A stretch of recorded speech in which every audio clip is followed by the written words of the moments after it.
Hare Krishna Mataji and Prabhuji's Dandavad Pranam. I'll start with prayers. Om Ajnanatimirandhasya Jnananjana Shalakaya Chakshurunmilitam Yena Tasmai Shri Gurave Namaha.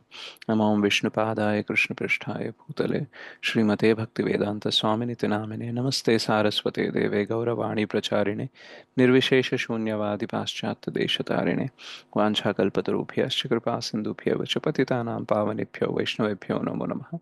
जय श्री कृष्ण चैतन्य प्रभु नित्यानंद श्री अद्वैत गदाधर श्रीवासादि गौर भक्त वृंद हरे कृष्णा कृष्ण कृष्ण हरे हरे हरे राम राम राम हरे हरे जय जय श्री चैतन्य जय नित्यानंद जय अद्वैत चंद्र जय गौर भक्त वृंद जय जय श्री चैतन्य जय नित्यानंद जय अद्वैत चंद्र जय गौर भक्त वृंद जय जय श्री चैतन्य जय नित्यानंद जय अद्वैत चंद्र जय गौर भक्त वृंद ओम नमो भगवते वासुदेवाय ओम नमो भगवते वासुदेवाय ओम नमो भगवते वासुदेवाय नारायणं नमस्कृत्य नरं चैव नरोत्तमं देवीं सरस्वतीं व्यासं ततो जयमुदीरयेत् नष्टप्रायश्वपत्रेषु नित्यं भागवतसेवया भगवते उत्तमश्लोके भक्तिर्भवति नैष्टिकी कृष्णाय वासुदेवाय देवकीनन्दनाय च नन्दगोपकुमाराय गोविन्दाय नमो नमः मुखं करोति वाचालं पङ्गुं लङ्घयति गिरिं यत्कृपातमहं वन्दे श्रीगुरुं दीनतारणं परमानन्दमाधवं श्रीचैतन्येश्वरम् Hare Krishna Mataji and Prabhuji, Dandavad Pranam. Thank you very much for joining the Japa session. So మనము హరే కృష్ణ నిన్న ఏ టాపిక్ ప్రభుజీ మాట్లాడుకుందాం? దండవత్ Pranam. Sing SING. SING. happiness. Spiritual Yeah. happiness greater than materialistic Pink. happiness. Yeah, spiritual happiness is better than material happiness, right? Material. S is for special, I for increasing, N for non-dependent, Non-dependent. and G G for good. good. Good. So అయితే ఇంక్రీజింగ్లో ఒక point ఉండింది. ఏంటి అంటే మన age అయ్యే కొద్దీ మన ఇంద్రియాలు అనేది వీక్ అవుతూ ఉంటాయి అన్నమాట. అంటే మనం ఎంజాయ్ చేసే కెపాసిటీ తగ్గుతూ పోతుందన్నమాట. సో ఒకవేళ మనం భౌతిక వస్తువుల పైన డిపెండ్ అవుతూ ఉన్నాం అనుకోండి ఎంజాయ్ చేయడానికి, ఇంద్రియాల పైన డిపెండ్ అవుతున్నాము, భౌతిక ఆనందం పైన డిపెండ్ అవుతున్నాం అనుకోండి, over a period of time మనకి ఆనందం తీసుకోవాలన్నా సరే సెన్సెస్ ఇంద్రియాలు సపోర్ట్ చేయవు, బాడీ ఆర్గన్స్ అనేది సపోర్ట్ చేయవు. అప్పుడు ఏమవుతుందంటే ఇంకా ఫ్రస్ట్రేషన్ పెరుగుతుందన్నమాట. సో అందుకనే బిఫోర్ వి ఏజ్, మనకి వయసు పెరిగే లోపే మనము ఇంద్ర తృప్తి పైన ఆధారపడడం తగ్గించుకోవాలి. భగవంతుడి పైన, నామం పైన, కథ పైన ఆధారపడడం నేర్చుకోవాలి. అప్పుడు ఏమవుతుంది అని అంటే విత్ మినిమం సెన్సెస్, మినిమం కెపాసిటీతో కూడా మనము ఎక్కువ ఆనందంగా ఉండే అవకాశం ఉంటుంది.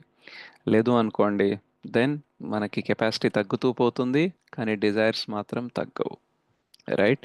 సో ఇట్ ఈస్ లైక్ కొనాలని చాలా ఆశ ఉంది కానీ డబ్బులు లేవు. అప్పుడు ఎలా ఉంటుంది పరిస్థితి?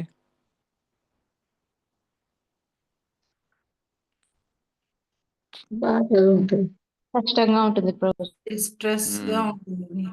అడ్జస్ట్ చేసుకోవాలి. కొనాలి కొనాలి, అది ఉంటే బాగుంటుంది కానీ అఫోర్డబిలిటీ లేదనమాట. సో సిమిలర్లీ ఇంద్ర తృప్తి చేయాలనే కోరిక మాత్రం బలంగా ఉంటుంది కానీ ఇంద్రియాలు సపోర్ట్ చేయవు, అఫోర్డబుల్గా ఉండవు అనమాట.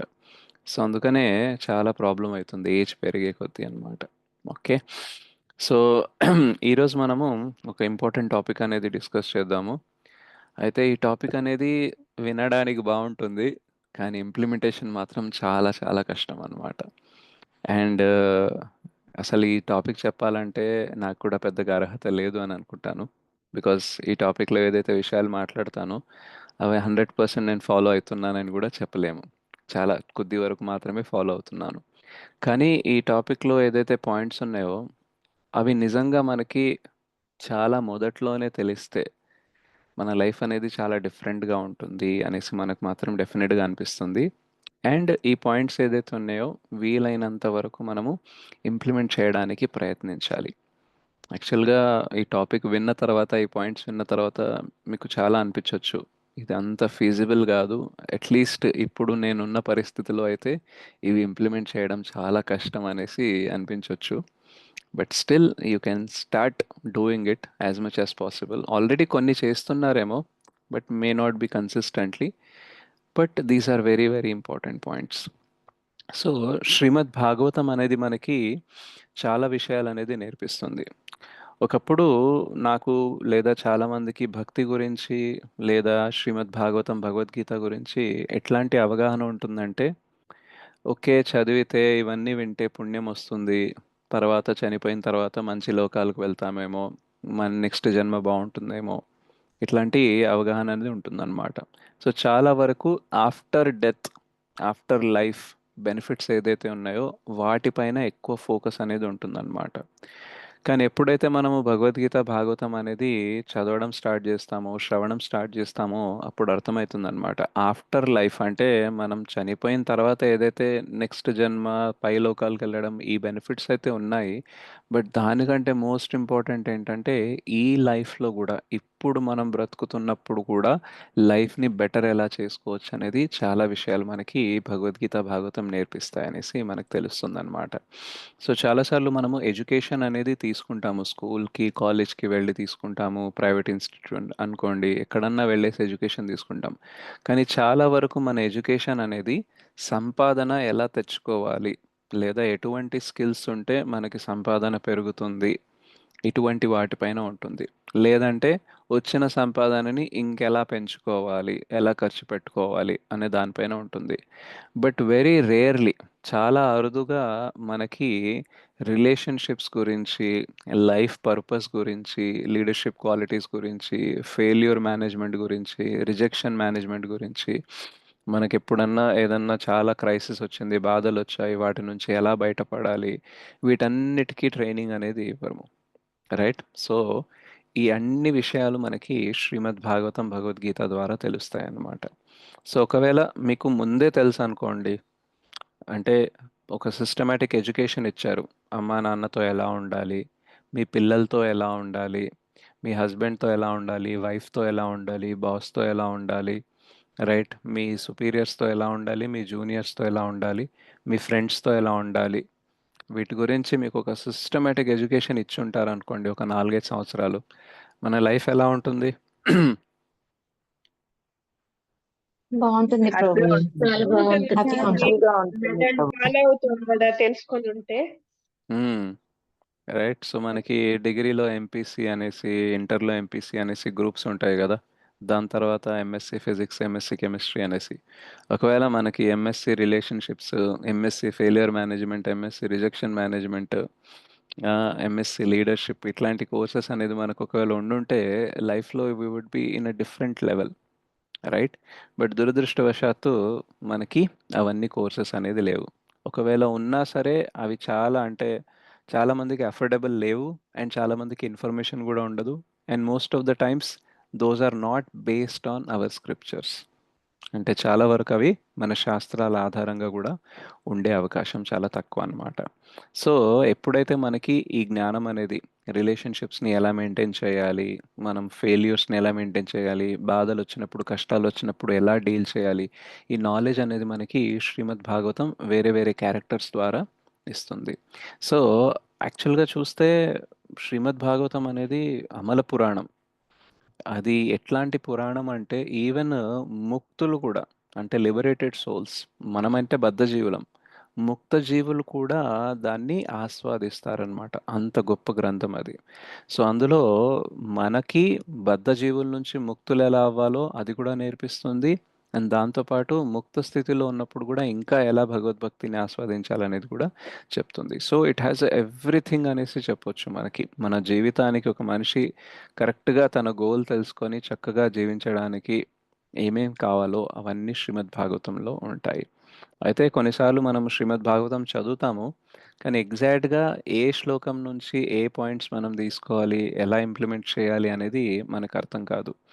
నేను చాలాసార్లు ఎప్పుడైతే వేరే వేరే క్లాసెస్ వింటూ ఉంటానో అప్పుడు ప్రీచర్స్ చెప్తూ ఉంటారనమాట, ఈ భాగవతంలో ఈ శ్లోకం వస్తుంది, ఈ శ్లోకం నుంచి మనం ఇది నేర్చుకోవచ్చు అన్నప్పుడు అనిపిస్తూ ఉంటుంది, నేను కూడా ఆ శ్లోకం చదివాను, కానీ నాకెప్పుడు ఐడియా రాలేదు ఈ శ్లోకం నుంచి ఇది కూడా నేర్చుకోవచ్చు అనేసి. సో మీకు ఎప్పుడన్నా అలా అనిపించిందా, భగవద్గీత కానీ భాగవతం కానీ? ఇప్పటికి కూడా ఎస్ అనిపిస్తానే ప్రభుజీ, ఉంటుంది భగవద్గీత ప్రభుజీ. అనిపించింది అలా. Yeah right. సో మనము చదువుతూ ఉంటాము కానీ దాని నుంచి ఏం తీసుకోవాలి అనేది మనము బాగా శ్రవణం చేసినప్పుడు తెలుస్తుంది. రైట్. సో ఈరోజు మనం ఏదైతే శ్లోకం తీసుకోబోతున్నామో అది శ్రీమద్ భాగవతం 3వ స్కందంలో 23వ అధ్యాయంలో ఉండే 2వ శ్లోకం అన్నమాట. సో మైత్రేయ విదురకి భాగవతంలో ఉండే కొన్ని ఎపిసోడ్స్ ఏదైతే ఉన్నాయో అవి చెప్తూ ఉంటారనమాట. సో ఇది ఈ థర్డ్ క్యాంటోలో ఈ చాప్టర్లో పర్టికులర్గా జరిగేది ఏంటి అని అంటే కర్దమముని అండ్ దేవహుతి, ఓకే, భార్యాభర్తలు. సో కర్దమమునికి దేవహుతి ఎలా సేవ చేసింది అనేది ఈ 2వ శ్లోకంలో ఉందన్నమాట. అండ్ ఈ 2వ శ్లోకం నుంచి మనం నేర్చుకోవాల్సిన పాయింట్స్ ఏంటంటే 7 పాయింట్స్ ఉంటాయి. 7 points about how to have a good relationship with your spouse. అంటే మీ హస్బెండ్తో లేదా వైఫ్తో ఎలా మంచి రిలేషన్షిప్ అనేది పెట్టుకోవాలి, దానికి 7 పాయింట్స్ అన్నమాట. సో ఇంపార్టెంట్ అంటారా వినడం ఇది? చాలా important important Prabhuji. Important. Right. So important and కొంచెం డిఫికల్ట్ టు ఇంప్లిమెంట్ కూడా. ఓకే, సో చూద్దాం, మనం ట్రై చేద్దాము వీటిని తెలుసుకోవడానికి అండ్ మెల్లిమెల్లిగా ఇంప్లిమెంట్ చేయడానికి.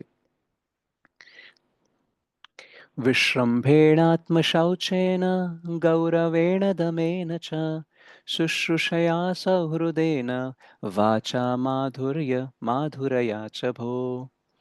విశ్రంభేణ ఆత్మశౌచేన గౌరవేణ దమేన చ శుశ్రూషయా సహృదేన వాచా మధురయా చ భో.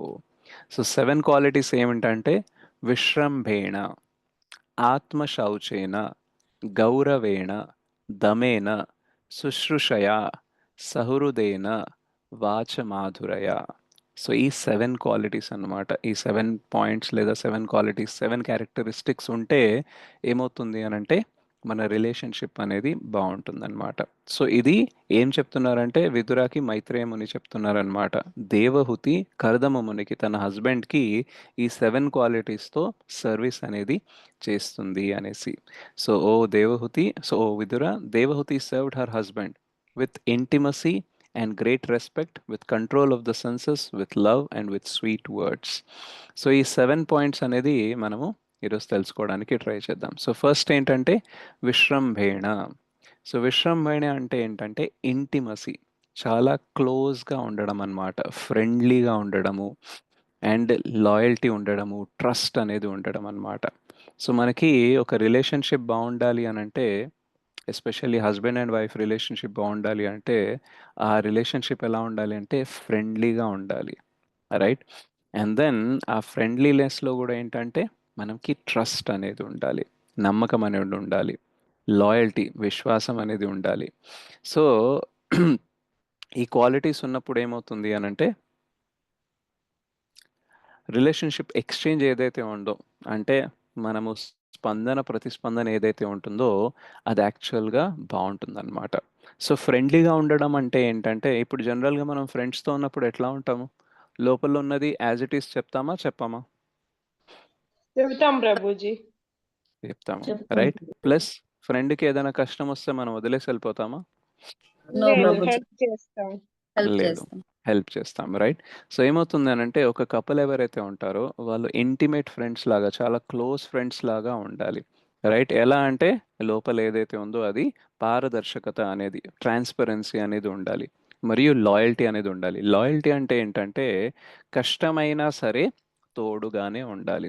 సో చాలాసార్లు మనం చూస్తాము టైం బాగున్నప్పుడు సపోర్టివ్గా ఉంటారు, కానీ టైం బ్యాడ్ అయినప్పుడు సపోర్టివ్గా లేరు అనుకోండి, అప్పుడు రిలేషన్షిప్ మంచిగా ఉన్నట్టా లేనట్టా?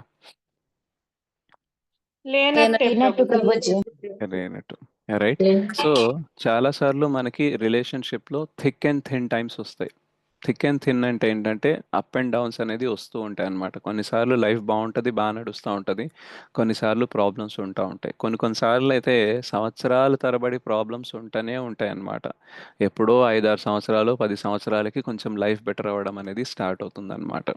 సో అందుకనే మనం హస్బెండ్ అండ్ వైఫ్గా ఉన్నప్పుడు ఏంటంటే థిక్ అండ్ థిన్ టైమ్స్లో మనకి అప్స్ అండ్ డౌన్స్ అవుతున్నా సరే లైఫ్లో కలిసి ఉండడానికి ప్రయత్నించాలన్నమాట. సో అలా నాకు యాక్చువల్గా కష్టం వచ్చింది నేను చేయడం వల్ల కాదు, నా హస్బెండ్ ఏదో పని చేశాడు, దానివల్ల మొత్తం ఫ్యామిలీకి కష్టం వచ్చింది. కానీ ఇప్పుడు ఆ కష్టం నుంచి బయటపడాలి అని అంటే ఇద్దరు కలిసి యాజ్ ఎ టీమ్గా ఉండాలి. లేదు, నువ్వు చేయడం వల్ల ఇది వచ్చింది కాబట్టి నువ్వే చేయాలి, నేనెందుకు హెల్ప్ చేయాలి అని అనుకున్నాం అనుకోండి, అప్పుడు ఆ రిలేషన్షిప్ ఉంటుందా బాగా? లేదు ఉండదు ప్రభుజీ. ఉండదు ఉండదు. ప్రభుజీ. ఉండదు. ఉండదు. రైట్. సో లైఫ్లో ఏంటంటే మనం అందరికీ 4 డిఫెక్ట్స్ అనేది ఉంటాయి. రైట్. మనందరికీ అపూర్ణ ఇంద్రియాలు ఉంటాయి, ఇంపర్ఫెక్ట్ సెన్సెస్ ఉంటాయి, తప్పులు చేస్తూ ఉంటాము, భ్రమలో ఉంటాము, చీటింగ్ టెండెన్సీ అనేది ఉంటుంది, అబద్ధాలు చెప్పడము, మోసం చేసేయడం, ఇవన్నీ మన లోపల ఉంటాయి అన్నమాట. సో కొన్నిసార్లు ఈ 4 డిఫెక్ట్స్ వల్ల ఏమవుతుంది అని అంటే we do something which will bring troubles in our life. So మనం చేస్తాం కొన్ని పనులు, దానివల్ల ఏంటంటే కష్టాలు అనేది మనకి జీవితంలో వస్తుంటాయి. సో అది కేవలం ఒక పర్సన్ వల్లనే వస్తాయి, అంటే హస్బెండ్ వల్ల మాత్రమే వస్తాయి, వైఫ్ వల్ల రావు అనేది ఏం లేదు. వైఫ్ వల్ల మాత్రమే వస్తాయి, హస్బెండ్ వల్ల రావు అనేది ఏం లేదు. ఆ 4 డిఫెక్ట్స్ అందరికీ ఉంటాయి కాబట్టి ఏ క్షణంలో ఎవరి వల్ల ఏ ప్రాబ్లం వస్తుందో తెలియదు. అలాగే మనలో మంచి క్వాలిటీస్ కూడా ఉంటాయి కాబట్టి అలా చేయడం వల్ల సుఖాలు కూడా వస్తాయి అన్నమాట. సో సుఖ దుఃఖాలు అనేది వస్తూ పోతూ ఉంటాయి. కానీ ఆ టైంలో మనం ఏం చేయాలి అని అంటే ఒకే టీం లాగా ఉండాలి, అండ్ పారదర్శకత అనేది ఉండాలి, ట్రాన్స్పరెన్సీ అనేది ఉండాలి, అండ్ లాయల్టీ. కష్టం వచ్చినా సుఖం వచ్చినా సరే తోడుగా నిలబడాలి అన్నమాట. సో అలా నిలబడాలి అని అంటే ఆ రిలేషన్షిప్ చాలా ఫ్రెండ్లీగా ఉండాలి. ఓకే, జస్ట్ ఏదో సుపీరియర్ అండ్ జూనియర్ లాగా, ఏదో బాస్ అండ్ సర్వెంట్ లాగా ఉందనుకోండి, then it is not workable అనమాట. సో విశ్రంభేణ అంటే ఏంటంటే ఇంటిమసీ అన్నమాట, విత్ ఈచ్ అదర్ మంచిగా ఫ్రెండ్లీగా ఉండడం అన్నమాట. అండ్ దెన్ నెక్స్ట్ క్వాలిటీ ఏంటంటే ఆత్మ శౌచేన. ఆత్మ శౌచేన అంటే purity of mind and body. So మనస్సు మరియు శరీరం అంటే అంతరంగికంగా మరియు బాహ్యంగా ప్యూరిటీ అనేది మెయింటైన్ చేయాలన్నమాట. సో ప్యూరిటీ మెయింటైన్ చేయడం అంటే ఏంటంటే మన ఆలోచనలు, మన మాటలు, మన కర్మ అంటే మన యాక్షన్స్, థాట్స్, వర్డ్స్, యాక్షన్స్, ఈ 3 సింక్లో ఉండాలి. జనరల్గా మనకి ఎలా ఉంటుంది అని అంటే మనం ఆలోచించేది ఒకటి, చెప్పేది ఒకటి, చేసేది ఒకటి. అవునా కాదా చెప్పండి? కొన్ని కొన్ని అంతే ప్రభుజీ, అన్ని కాదు. యా. సో అది కొన్నిసార్లు మనము చెప్పినది చేసేది ఒకటి ఉంటుంది. యా ఆలోచించేది, చేసేది, సారీ, ఆలోచించేది, మాట్లాడేది, చేసేది సింక్లో ఉంటుంది, కానీ కొన్నిసార్లు మాత్రం ఉండదన్నమాట. సో మనం ఒకటి ఆలోచించి ఒకటి చెప్పి ఇంకొకటి చేస్తున్నాం అనుకోండి, అప్పుడు రిలేషన్షిప్లో ఏమవుతుందనంటే అన్ప్రెడిక్టబిలిటీ అనేది పెరిగిపోతుంది. అంటే నువ్వు చెప్తావు కానీ చెయ్యవు. సో అలా 4-5 సార్లు నువ్వు నాకు చూపించిన తర్వాత సపోజ్ 5 టైమ్స్ మీరు చెప్పింది చేయలేదు, 6th టైం మీరు ఏదైనా చెప్పారనుకోండి, అది మీరు చేస్తారని నమ్మకం ఉంటుందా? ఉండదు ఉండదు ప్రభుజీ. ప్రభుజీ. ఉండదు. ఉండదు. రైట్. అండ్ లోపల ఏం జరుగుతుందో మీరు చెప్పట్లేదు. ఓకే, బట్ ఏదో మనల్ని అంటే ఎదుటి వ్యక్తికి సాటిస్ఫై చేయడం కోసము, ఏదో వదిలించుకోవడం కోసము ఎస్ చెప్పడమో, నో చెప్పడమో, ఏదో ఒకటి కవరప్ చేయడమో చేస్తున్నాం. అప్పుడు ఎక్స్పెక్టేషన్ మిస్ మ్యాచ్ అవుతుందా లేదా? మనం అనుకున్నది ఒకటి, జరిగేది ఒకటి, అవుతుందా లేదా? ఎస్ ప్రభుజీ అవుతుంది.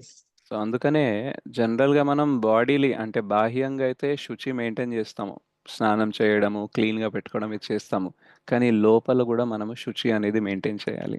రైట్. సో అందులో ఫస్ట్ థింగ్ ఏంటంటే మనం ఆలోచించేది, మాట్లాడేది, చేసేది సింక్లో ఉండడానికి ట్రై చేయాలి. రైట్. ఏదన్నా ఉంటే లోపల మనము ఎక్స్ప్రెస్ అనేది చేయాలి. ఎందుకంటే ఎదుటి వ్యక్తి ఆత్మ, పరమాత్మ కాదు.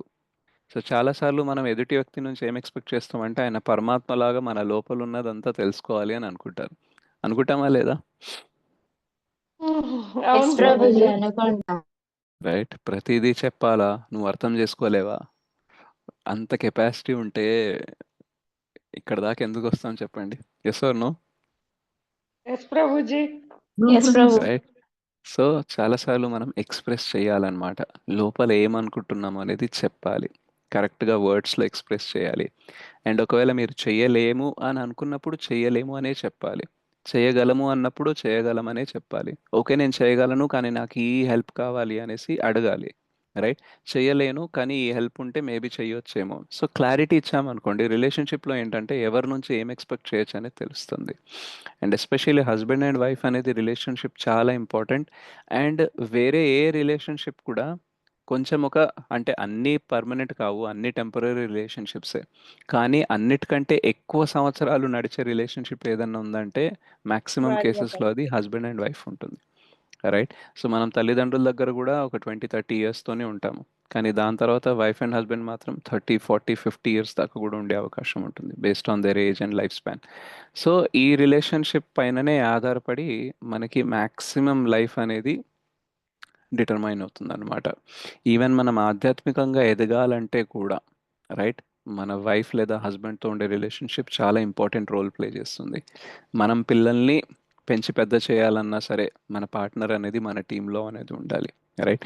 సో లైఫ్లో మనము ఓల్డ్ అయిపోయిన తర్వాత, జనరల్గా ఓల్డ్ అయిపోయిన తర్వాత ఆ టైంలో మన పేరెంట్స్ అయితే ఉండరు, మన పిల్లలు కూడా మనల్ని చూసుకుంటారో లేదో తెలియదు. సో మ్యాక్సిమం ఏమవుతుంది అని అంటే వైఫ్ అండ్ హస్బెండే they have to take care of each other అనమాట. సో ఇది చాలా ఇంపార్టెంట్ రిలేషన్షిప్ కాబట్టి దీని ఫౌండేషన్ అనేది ఎలా ఉండాలి? ఆత్మ శౌచేన. ఏంటంటే మాట్లాడేది, ఆలోచించేది, చేసేది సింక్లో ఉండడానికి ట్రై చేయాలి. సో దట్ ఎక్స్పెక్టేషన్స్ క్లియర్గా ఉంటాయి అన్నమాట. ఎస్, ఈ పర్సన్ ఇది చేయగలడు, ఇది చేయలేరు, ఈ పర్సన్ ఇలా అనుకుంటున్నారు అందుకనే ఇలా మాట్లాడుతున్నారు, అందుకే ఇలా చేస్తున్నారు అని క్లారిటీ ఉందనుకోండి, ఆ రిలేషన్షిప్లో కొంచెం ప్రెడిక్టబిలిటీ ఉంటుంది. కొన్నిసార్లు రిలేషన్షిప్లో ప్రాబ్లం ఏమవుతుందంటే ఏం మాట్లాడితే ఏం జరుగుతుందో తెలీదు. అంటే నేను ఈ మాట అంటే దాన్ని క్యాజువల్గా తీసుకుంటారా, సీరియస్గా తీసుకుంటారా, బాధపడతారా, సంతోషపడతారా అని తెలియదు. It's like walking on a land mine అంటారు. ఎక్కడ కాలు పెడితే ఎక్కడ పేలుతుందో తెలియదు. అట్లా రిలేషన్షిప్ తయారైంది అనుకోండి, మాట్లాడడానికి ఫ్రీడమ్ ఉంటుందా? లేదు ఉండదు ప్రభుజీ, ప్రభుజీ, భయం ఉండదు వేస్తుంది. భయంగా ఉండదు ఉంటుంది ప్రభు. Yes. చెప్తుంటేనే. భయంగా ఉంటుంది భయం అనమాట. వేస్తుంది. సో ఆ భయంలో ఏం చేస్తామంటే లోపల ఉన్నది చెప్తామా బయటికి? చెప్పము. చెప్పం అసలు ప్రభుజీ. చెప్పము. రైట్? సో ఏమైంది, అవుట్ ఆఫ్ సింక్ అయిపోతూ ఉంటుంది అనమాట. సో ఇది ఇద్దరికీ ఉండాలి. ఒక్కళ్ళే మొత్తం ఇవన్నీ ఫాలో అయితే అవ్వదు, ఇద్దరిలో ఉండాలి. రైట్? సో ఇద్దరిలో కూడా ఆ సింక్ అనేది ఉండాలి. మనం మాట్లాడేది, ఆలోచించేది, చేసేది సింక్లో ఉందనుకోండి, ఫలానా ఈ టైంలో ఈ వ్యక్తి ఇలా ప్రవర్తిస్తాడు, ఇలా అయితే ఇలా ప్రవర్తిస్తాడు అని మనకు ఒక ఐడియా ఉందనుకోండి, దానికి తగ్గట్టు మనం చేంజ్ అయ్యి ముందుకెళ్ళొచ్చు. కానీ ఏ టైంలో ఎలా ఉంటాడో, ఏది మాట్లాడి ఏం చేస్తాడో, ఏం లోపల పెట్టుకొని ఏం మాట్లాడుతాడో అనేది అన్ప్రెడిక్టబిలిటీ పెరిగిందనుకోండి, రిలేషన్షిప్ అనేది లాంగ్ లాస్టింగ్ ఉండదన్నమాట. మనకి ఇప్పుడు చూసినట్టయితే దాదాపు 2000 ఐ థింక్ 14 ఆ టైంలో సో గ్లోబల్లీ 44% ఉందట డివోర్స్ రేట్. అంటే 100 మ్యారేజెస్ చేసుకుంటే 100 మ్యారేజ్లు జరిగితే 44 అందులో డివోర్స్ అవుతున్నాయి. లగ్జంబర్గ్ అని యూరోప్లో ఒక స్టేట్ ఉందన్నమాట. సో అక్కడ అయితే 87% ఉందట డివోర్స్ రేట్. సో ఒకప్పుడు డివోర్స్ అనేది పెద్దగా వినపడేది కాదు. ఎందుకు అనంటే కొంచెం ఫౌండేషన్ ఏదైతే ఉందో రిలేషన్షిప్స్ అది బాగుండేది, అందరికీ సహన శక్తి ఉండేది, ఓపిక ఉండేది. బట్ ఇప్పుడు టైం గడిచే కొద్ది ఏమవుతుంది అంటే ఆ సహన శక్తి, ఓపిక, రిలేషన్షిప్ ఎలా బిల్డ్ చేయాలనే ఫౌండేషన్ అనేది ఆల్మోస్ట్ జీరో అయిపోయింది. ఎంతసేపు నువ్వు నా ఇంద్ర తృప్తికి హెల్ప్ చేస్తావో అప్పటిదాకా మనం కలిసి ఉంటాము. ఏ రోజైతే నా ఇంద్ర తృప్తికి నువ్వు అంతరాయం కలిగిస్తున్నావో, నువ్వు సపోర్ట్ చేయట్లేదు, then I cannot stay with you. అందుకని ఇప్పుడు మనము సొసైటీలో చాలాసార్లు ఏం చూస్తామంటే love at first sight and divorce at first fight. ఏంటి చెప్పండి? Love at first sight, divorce at first sight. చాలా బాగుంది, చాలా బాగుంది ప్రభుజీ. బాగా చెప్పారు ప్రభుజీ, మీకు బాగా కొటేషన్ దొరికింది. సో ఒకసారి ఇందాక ఐ థింక్ రీసెంట్గా ఒక షార్ట్ చూస్తున్నాను అనమాట యూట్యూబ్లో. అందులో అమ్మాయి ఫోన్ చేస్తుంది అనమాట, వాళ్ళ అమ్మకి ఫోన్ చేసేసి ఈరోజు మా ఆయన నా పైన చెయ్యెత్తాడు, ఇంకా నేను ఉండను, ఇక్కడ వచ్చేస్తాను అది ఇది అని అంటది. అయితే తల్లి కూడా బాగా కంగారు పడేసి సరే నువ్వు వచ్చేసి తర్వాత చూసుకుందాం అది ఇది అని అంటారు. అయితే తండ్రి ఎదురుగా కూర్చొని ఉంటాడు అనమాట. ఒక్క నిమిషం ఆగు, నాకు ఫోన్ ఇవ్వు అనేసి అంటాడు. అయితే ఫోన్ ఇచ్చిన తర్వాత అడుగుతాడు అనమాట, సో ఆయన చెయ్యి ఎత్తిండా నిన్ను కొట్టిండా అంటే లేదు చెయ్యి ఎత్తిండు కొట్టలేదు అని చెప్తుంది అనమాట. అయితే సరే సరే నువ్వు వచ్చేసే ఇంటికి, నేను డివోర్స్ అని నేను అప్లై చేపిస్తాను. కానీ నెక్స్ట్ మళ్ళీ ఎవరితోనైతే పెళ్లి చేసుకుంటావో వాడు కూడా చెయ్యి ఎత్తుతాడో లేదో అని గ్యారంటీ అయితే లేదు కదా. సో నీకు నమ్మకం ఉంది ఇంకా నెక్స్ట్ వచ్చేవాడు కూడా అస్సలు చెయ్యి ఎత్తాడు అని అనుకుంటే మరి వచ్చేసేయ్, ఇప్పుడిప్పుడే చేసేద్దాం సెటిల్. లేదు అని అంటే కొంచెం ఓపిక్గా ఉండు, మేబీ చెయ్యి ఎత్తాడేమో, బట్ దాని తర్వాత ఏం చేస్తాడు అనేది కొంచెం ఓపిక్గా ఆలోచించు అని అంటారనమాట. సో ఇప్పుడు ఇట్లా ఉందన్నమాట సిచ్యువేషన్. కొంచెం ఒక క్లాష్ వచ్చినా సరే ఇంకా మనకి దారి ఉంది కదా, వదిలేసుకోవాలి, రిలేషన్షిప్ తెంచుకోవాలి అనేసి. సో ఒకప్పుడు ఏంటంటే అట్లా ఉండేది కాదనమాట. సంస్కారాలు ఎట్లా ఇచ్చేవాళ్ళంటే లైఫ్ అన్నాక, రిలేషన్షిప్స్ అన్నాక అప్ అండ్ డౌన్ జరుగుతూ ఉంటుంది. కొన్నిసార్లు కోపడ్డము, కొన్నిసార్లు ప్రేమగా ఉండడం అనేది జరుగుతూ ఉంటుంది. ఎప్పుడూ ఒకేలాగా ఉండదు. ఎందుకంటే మనమందరము మన షష్టాణేంద్రియాని ప్రకృతి స్థాని కర్షతి. సో మనం అందరం కూడా ఈ భౌతిక జగత్తులో ఈ ఇంద్రియాలతో మనసుతో స్ట్రగుల్ చేస్తున్నాము. ప్రతి ఒక్కరి జీవితంలో స్ట్రగుల్ ఉంది. సో ఆ స్ట్రగుల్ వల్ల, ఆ ఫ్రస్ట్రేషన్ వల్ల కొన్నిసార్లు ఎదుటి వ్యక్తి మనతో కొంచెం తప్పుగా బిహేవ్ చేసి ఉండొచ్చు. కానీ అంత మాత్రాన మంచి ఏదైతే చేస్తారో తను అవన్నీ మర్చిపోయి ఒక్కటే దాన్ని అబ్సల్యూటైజ్ చేసి రిలేషన్షిప్ కట్ చేయాల్సిన అవసరం లేదు. సో ఓపిక ఉండాలి, సహనం ఉండాలి అనేసి మనకి సంస్కారాలు ఇస్తారు. బట్ ఇప్పుడు ఏమైపోయిందంటే చాలా ఫాస్ట్ పేస్ లైఫ్ అయిపోయిందనమాట. సో చకచక అయిపోవాలి, లేదు అనంటే రిజెక్ట్ చేసేయాలి. సో అలాంటి మెంటాలిటీ అనేది డెవలప్ అయింది కాబట్టి డివోర్స్ రేట్ అనేది పెరిగిందనమాట. అండ్ చాలాసార్లు మనకి ఏదైతే భక్తి చేయకుండా, సంస్కారాలు మంచివి లేకుండా ఉంటాయో అప్పుడు ఏంటంటే మనము లాంగ్ టర్మ్ ఆలోచించమన్నమాట. శ్రేయస్సు గురించి ఆలోచించము. షార్ట్ టర్మ్గా ఇప్పుడు నేను ఇది ఆలోచిస్తున్నాను, కానీ ఇది ఇప్పుడు ఇలా చెప్తే కొంచెం ప్రాబ్లం అవుతుందేమో, ఎందుకులే ప్రాబ్లము, తర్వాత చూసుకుందాం అనేసి అబద్ధం చెప్పేయడం. లేదా ఇప్పుడు ఎస్ చెప్పేస్తాను, తర్వాత కాలేదని చెప్పేస్తాను. ఓకే. సో ఇలా ఏంటంటే మనం లోపల ఉన్నది బయట కరెక్ట్గా ఎక్స్ప్రెస్ చేయము. అండ్ ఏదైతే ఎక్స్ప్రెస్ చేస్తామో దానికి తగ్గట్టు మనం పని చేయము. అప్పుడు ఏమవుతుందంటే రిలేషన్షిప్లో ఎక్స్పెక్టేషన్ మిస్ మేనేజ్మెంట్ అయిపోతుంది. నువ్వు చేస్తా అని అన్నావు కాబట్టే కదా నేను నీ మీద నమ్మకం పెట్టుకొని నేను వేరే పని చేశాను. నువ్వు చేయలేవు అని అన్నప్పుడు నాకు ముందే చెప్పొచ్చు కదా నువ్వు చేయలేవు అనేసి. సో దట్ నేను ఇంకా వేరేలాగా ఎలాగో మేనేజ్ చేసేవాడిని. సో ఏంటంటే లేదు నేను చెయ్యా అనంటే మళ్ళీ నువ్వేమనుకుంటావు అనేసి నేను చెప్పలేదు. Okay. So this is how slowly మనము రిలేషన్షిప్లో గ్యాప్స్ అనేది బిల్డ్ చేస్తామన్నమాట. సో అందుకని ఆత్మ శౌచేన. So purity of mind and body అన్నమాట. అండ్ ప్యూరిటీ ఆఫ్ మైండ్లో ఏంటంటే లోపల సెల్ఫిష్నెస్, కల్మషం అవన్నీ పక్కన పెట్టి ఆ డూప్లిసిటీ ఏదైతే ఉంటుందో, దంభ ఏదైతే ఉంటుందో అది పక్కన పెట్టి మన థాట్స్, వర్డ్స్ అండ్ యాక్షన్స్ ఒకేలాగా ఉండడానికి ట్రై చేయాలి. అప్పుడు ఏమవుతుందంటే రిలేషన్షిప్ లాంగ్ లాస్టింగ్ ఉంటుందన్నమాట. ఎంతో కలకాలం మనము సుఖంగా, సంతోషంగా ఉండే అవకాశం అనేది ఉంటుంది. సో ఫస్ట్ది ఏం చెప్పాం మనము, ఇంటిమసీ, ఫ్రెండ్లీనెస్ ఉండాలి, పారదర్శకత అనేది ఉండాలి, లాయల్టీ అనేది ఉండాలి. నెక్స్ట్ ఏంటంటే purity of body and mind. So మన థాట్స్, మన యాక్షన్స్, మన వర్డ్స్ అనేది సింక్లో ఉండాలి. దెన్ నెక్స్ట్ ఏంటంటే గౌరవేణ. అండ్ యాక్చువల్లీ ఈ శౌచం ఏదైతే ఉందో, ఆత్మ శౌచాన్ని మెయింటైన్ చేయడానికి మనం కేవలం భౌతికంగా ఉంటే సరిపోదు. సో మనకు శ్రీమద్ భాగవతం ఏం చెప్తుంది అని అంటే, ఒకవేళ నీ థాట్స్, నీ వర్డ్స్, నీ యాక్షన్స్ అనేది సింక్లో లేవు అనుకో, దాన్ని నువ్వు సపరేట్గా ప్రాక్టీస్ చేయడం నీకు కష్టమైతే the best way is keep Krishna as the centre. Okay. So కృష్ణని సెంటర్గా చేసి హస్బెండ్ అండ్ వైఫ్ లైఫ్ని లీడ్ చేయాలి. సో ఇప్పుడు నాకు ఒక ఆలోచన వచ్చింది, ఏంటంటే దురాలోచన వచ్చింది. సో ఆ దురాలోచనల వల్ల ఒకవేళ నేను కోప్పడ్డమో, నేను ఏదైనా ద్వేషించడమో స్టార్ట్ చేస్తే కృష్ణకి బాగుంటుందా లేదా, will Krishna be pleased with my behaviour or not. So similarly wife కూడా ఆలోచించాలి అండ్ హస్బెండ్ కూడా ఆలోచించాలి. నాకు ఇట్లా ఆలోచన వస్తుంది తిట్టేయాలని, కొట్టేయాలనేసి, కోప్పడాలనేసి, బట్ అలా చేయడం వల్ల కృష్ణ ప్రీతి చెందుతారా, చెందరా?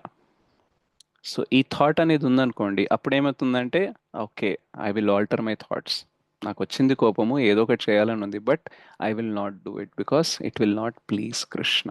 సో ఇది కృష్ణ ప్రీత్యార్థం కోసం నేనేం చేస్తున్నా, నా ఆలోచనల్ని నేను కొంచెం కంట్రోల్ చేసుకుంటున్నాను. సో ఏమవుతుంది అని అంటే కృష్ణ సెంటర్ అయినప్పుడు మనము చాలా ప్రామాణికతతో ఉండడానికి ప్రయత్నిస్తూ ఉంటాం అనమాట. అదే కృష్ణ సెంటర్ లేరు అనుకోండి, ఎవరో ఒకళ్ళ ఈగో సెంటర్ అవ్వాలి.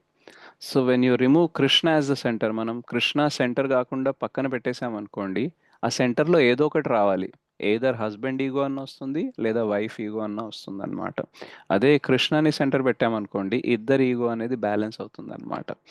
సో ఏ ఇద్దరు కూడా ప్రపంచంలో ఎంత పర్ఫెక్ట్ పర్సన్స్ నన్నా తీసుకురండి, వాళ్ళకి పెళ్లి చేయండి, గొడవ లేకుండా ఆ పెళ్లి అనేది ఉండదు.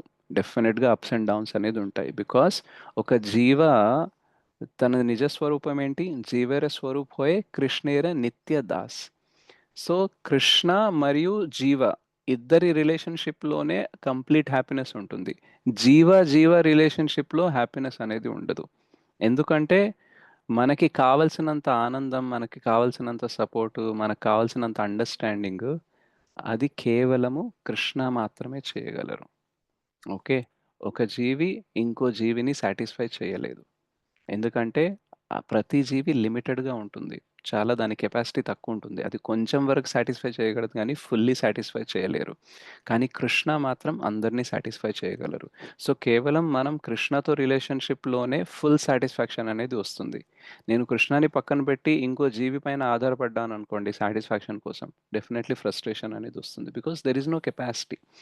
ఓకే, కానీ ఎప్పుడైతే మనం కృష్ణని సెంటర్ చేస్తామో మనకి కావాల్సిన సాటిస్ఫాక్షన్ కృష్ణ నుంచి మనకి వస్తుంది, మన పార్ట్నర్ కూడా వస్తుంది. కాబట్టి we can be in the same team అనమాట. ఓకే, సో నాకు ఇష్టం వచ్చింది జరగాలి, నాకు ఇష్టం వచ్చింది జరగాలి అనేసి మనకి గొడవ ఉండదు. సరే కృష్ణకి ఏది బెస్ట్ అనిపిస్తుందో దాని వారి ప్రకారంగా మనం ఉందామనేసి ట్రై చేస్తాము. సో అప్పుడు ఏమవుతుంది అని అంటే రిలేషన్షిప్ అనేది లాంగ్ లాస్టింగ్గా ఉంటుంది. Why? Because Krishna is the centre అన్నమాట. ద నెక్స్ట్ పాయింట్ ఏంటంటే గౌరవేణ. ఫస్ట్ ఏంటి? విశ్రంభేణ, ఇంటిమసీ ఉండాలి, ఫ్రెండ్షిప్ అనేది ఉండాలి. దెన్ ఆత్మశౌచేన, mind, words and thoughts and actions ఏదైతే ఉన్నాయో అన్నీ సింక్లో ఉండాలి, కృష్ణ సెంటర్గా ఉండాలి. అండ్ థర్డ్ ఏంటంటే గౌరవేణ, గ్రేట్ రెస్పెక్ట్. ఒకరి పట్ల ఒకళ్ళకి చాలా రెస్పెక్ట్ అనేది ఉండాలి. ఫ్రెండ్లీగా ఉండడం అంటే రెస్పెక్ట్ పోగొట్టడం కాదు. సో వైఫ్ అండ్ హస్బెండ్ ఎంత ఫ్రెండ్లీగా ఉన్నా సరే ఈచ్ అదర్ కోసం అంటే ఒకరి కోసం ఒకరు రెస్పెక్ట్ఫుల్గా ఉండాలన్నమాట. ఇప్పుడు అందరూ అన్నీ చేయగలరనే నమ్మకం లేదు. ఇప్పుడు ఫర్ ఎగ్జాంపుల్ మనం ఒక బ్యాక్గ్రౌండ్ నుంచి వచ్చాము, మనకు ఒక స్వభావం ఉంది, మనం లైఫ్లో కొన్ని చాయిసెస్ తీసుకున్నాము, మనకు కొన్ని స్ట్రెంగ్స్ ఉంటాయి, కొన్ని వీక్నెసెస్ ఉంటాయి. అందరికీ సైకోఫిజికల్ నేచర్ అనేది డిఫరెంట్గా ఉంటుంది.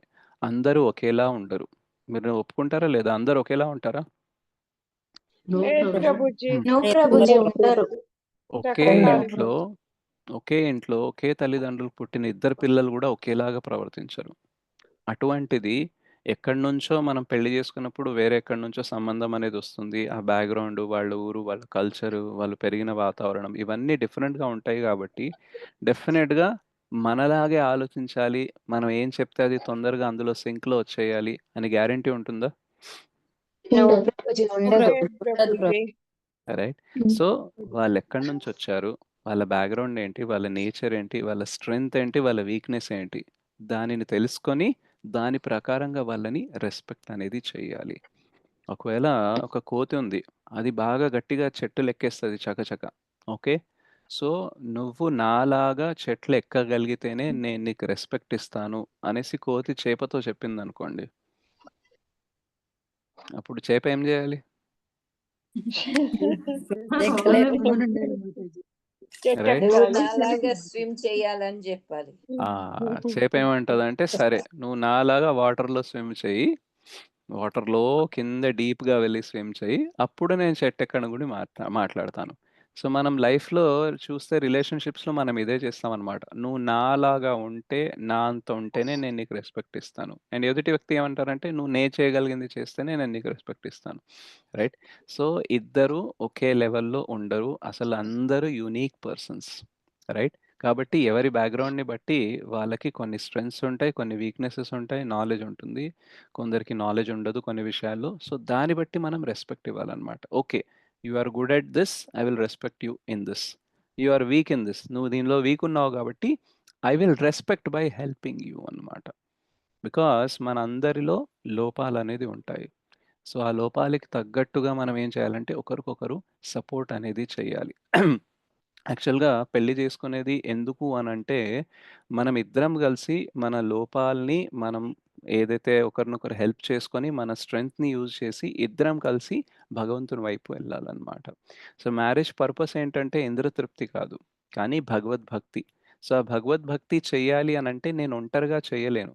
ఎందుకంటే నాలో కొన్ని లోపాలున్నాయి. కొన్ని స్ట్రెంగ్త్స్ ఉన్నాయి. సో, అలాగే ప్రతి జీవి గూడా ఒంటరిగా చేయలేరు. కాబట్టి ఏం జేస్తారు? పెళ్లి చేసినప్పుడు ఒకరినొకరు హెల్ప్ చేసుకుంటూ ఉంటారనమాట. సో, ఆ హెల్ప్ చేసుకునే టైంలో ఏంటంటే, మనము ఒకరి పట్ల ఒకళ్ళకి రెస్పెక్ట్ అనేది ఉండాలి. Yes, you can do this. So, I respect you for this. You cannot do this. I will help you in this. అట్లాగే వైఫ్ హస్బెండ్‌కి చెప్పాలి. హస్బెండ్ వైఫ్‌కి చెప్పాలి. బట్ జనరల్‌గా ఏం జరుగుతుంది అనంటే, నేను సంపాదిస్తున్నాను కాబట్టి నాదే నేనే సుపీరియరు. సో, నువ్వు నాకు రెస్పెక్ట్ ఇవ్వాలి. అండ్ నేను నీతో ఎలా అయినా ప్రవర్తించొచ్చు. Because you are not the breadwinner. నువ్వేం చేస్తావు? ఇంట్లోనే ఉంటావు గదా! అనేసి. లేదా ఒకవేళ వైఫ్ అంటుంది, నేను నీకంటే ఎక్కువ సంపాదిస్తాను. కాబట్టి నా మాటే నెగ్గాలి. ఐజంట్ ఇట్? సో, అప్పుడేమైతుంది? రిలేషన్‌షిప్ బావుంటుందా? పాడైతదా? పాడవుతుంది. పాడైపోతుంది ప్రభుజీ. ఈగోలు వచ్చేస్తాయి. Isn't it? సో, ఎవరి పని వాళ్ళు చక్కగా చేసుకుంటూ ఉన్నారనుకోండి.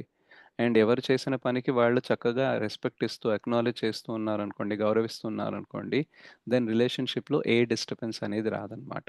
ఒకళ్ళు ఎక్కువ సంపాదించడము, ఒకళ్ళకి ఎక్కువ తెలివి ఉండడము అనేది కర్మ అనుసారంగా, భగవంతుని కృప అనుసారంగా ఉంటుంది. ఓకే. నీకు భగవంతుని కృప ఎక్కువుందేమో, నీకు టాలెంట్ ఎక్కువుంది, నీకు పూర్వజన్మల సుకృతి ప్రకారం. కాబట్టి నువ్వు ఎక్కువ సంపాదిస్తున్నావు. Okay. So, I respect for your hard work and also appreciate, but at the same time it doesn't allow you to give the right to demean me or devalue me. అంటే నువ్వు గొప్ప స్థానంలో ఉన్నావు. అది నేను గుర్తిస్తాను. కానీ అంత మాత్రాన నన్ను తక్కువ చేసి మాట్లాడే హక్కు మాత్రం నీకు రాదు. రైట్? సో, అండర్‌స్టాండింగ్ మనం మంచి పొజిషన్‌లో ఉన్నా సరే, ఎదుటి వాళ్ళని తక్కువ చేసి మాట్లాడే హక్కు మనకి ఉండదు. ఓకే. ఈరోజు నేను తక్కువ పొజిషన్‌లో ఉన్నాను గాబట్టి అందరికీ నమ్రతతో ఉంటున్నాను. ఏదో రోజు నా పొజిషన్ గూడా హై ఒస్తది. అప్పుడు చూపిస్తాను నేనేంటో. అప్పుడు నేను జెప్తాను ఎవరు తక్కువ, ఎవరెక్కువ. సో, ఈ యాటిట్యూడ్ అనేది మెటీరియల్ మెంటాలిటీ అన్నమాట. కృష్ణ సంబంధంలో మనం ఎవరిని చూడట్లేదు అనుకోండి, ఈ మెంటాలిటీ అనేది డెవలప్ అవుతుంది. సో, హస్బెండ్ అండ్ వైఫ్‌లో గూడా మనం ఎప్పుడైతే కృష్ణని సెంటర్ పెట్టామో, అప్పుడేమవుతుంది అనంటే, వి స్టార్ట్ థింకింగ్ అహంకార విమూఢాత్మ కర్తాహమితి మన్యతి. సో, అహంకారంలో ఏమవుతుందంటే మూర్ఖుల్లాగా తయారై మనమేమనుకుంటామంటే, నేను చేస్తున్నాను. ఇది నా కెపాసిటీ, ఇది నా స్ట్రెంగ్త్, ఇది నా స్కిల్, ఇది నా కష్టము, ఇది నా కష్టార్జితం కాబట్టి నాకు మాత్రమే హక్కుంది. అండ్ దీంతో నేను ఎవరితోనన్నా ఎలాగన్నా డీల్ చేయొచ్చు. రైట్? సో, మనం చాలా సార్లు చూస్తూ ఉంటాము. బాగా అహంకారంతో మనం ఉన్న టైంలో ఒకవేళ మనకేదన్నా చిన్న బ్రెయిన్ స్ట్రోక్ వచ్చిందనుకోండి, లేదా చిన్న యాక్సిడెంట్ అయిందనుకోండి, అప్పుడు సంపాదన జీరో అయిపోతుందా లేదా? ఎస్ ప్రభుజీ. రైట్? సో, మనము దేన్ని జూసుకొని బాగా అహంకారం తెచ్చుకొని వేరే వాళ్ళ పైన డామినేట్ చేస్తామో, అది భగవంతుడు తీసేయడానికి ఒక క్షణం గూడా పట్టదు. One bug or one bang can change everything. ఒక చిన్న వైరస్ వచ్చేసి బాడీలో, లేదా ఒక చిన్న యాక్సిడెంట్ అయ్యి ఏదన్నా అవ్వొచ్చనమాట. సో, అందుకని మనం ఏం చేయాలంటే, మనం ఏ పొజిషన్‌లో ఉన్నా సరే, we should respect the other person అనమాట. ఓకే. మనం భక్తిలో గూడా ఏం జేస్తాము, ఒకరికొకరు ఎలా రెస్పెక్ట్ ఇవ్వాలి అనేది నేర్చుకుంటాము.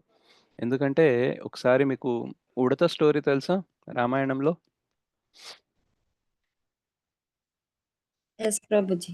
వారధి కట్టేటప్పుడు ఇసుక తీసుకొచ్చిందని తెలుసు ప్రభుజీ. వేరే యాహ్! తెలీదు. సో, అప్పుడు హనుమంతుడు మిగతా వానరులు ఆ ఉడతనంటారనమాట. "నువ్వు దారిలో రాకు, డిస్టర్బ్ జేస్తున్నావు. మేము చూసినాం ఎంత పెద్ద పెద్ద సేవ జేస్తున్నాము. నువ్వెందుకు ఇట్లా వస్తున్నావు? అండ్ నువ్వు పెట్టిన ఈ ఇసుక వల్ల ఏమవుతది?" అనేసి వాళ్ళు అలా అన్నప్పుడు శ్రీరామచంద్రుడు ఏమంటారు? ఉడుత సాయం ఆ! సాయం చేస్తుంది. సో, భక్తితో నువ్వు చేస్తోంది. కరెక్ట్. సో, యాక్చువల్‌గా మిగతా వానరులు లేదా హనుమంతుడు వీళ్ళందరూ వాళ్ళ కెపాసిటీకి తగ్గట్టు సేవ జేస్తున్నారు. ఉడత దాని కెపాసిటీకి తగ్గట్టు చేస్తుంది. సో, శ్రీరామచంద్రుడు ఇద్దరికీ ఈక్వల్ రెస్పెక్ట్ ఇస్తాడు. నీ కెపాసిటీకి తగ్గట్టు నువ్వు చేస్తున్నావు. దాని కెపాసిటీకి తగ్గట్టు అది చేస్తుంది గాబట్టి మీరిద్దరు ఈక్వలే. So, similarly wife or husband ఏదైతే చేస్తున్నారో వాళ్ళ కెపాసిటీని బట్టి, వాళ్ళ స్కిల్, టాలెంట్, బ్యాక్‌గ్రౌండ్‌ని బట్టి వాళ్ళ అవుట్‌పుట్ అనేది, ఆ కాంట్రిబ్యూషన్ అనేది చేస్తున్నారు. సో, ఎవరి కెపాసిటీని బట్టి వాళ్ళు చేస్తున్నారు గాబట్టి ఇద్దరికీ ఈక్వల్ రెస్పెక్ట్ అనేది ఇవ్వాలన్నమాట. రైట్?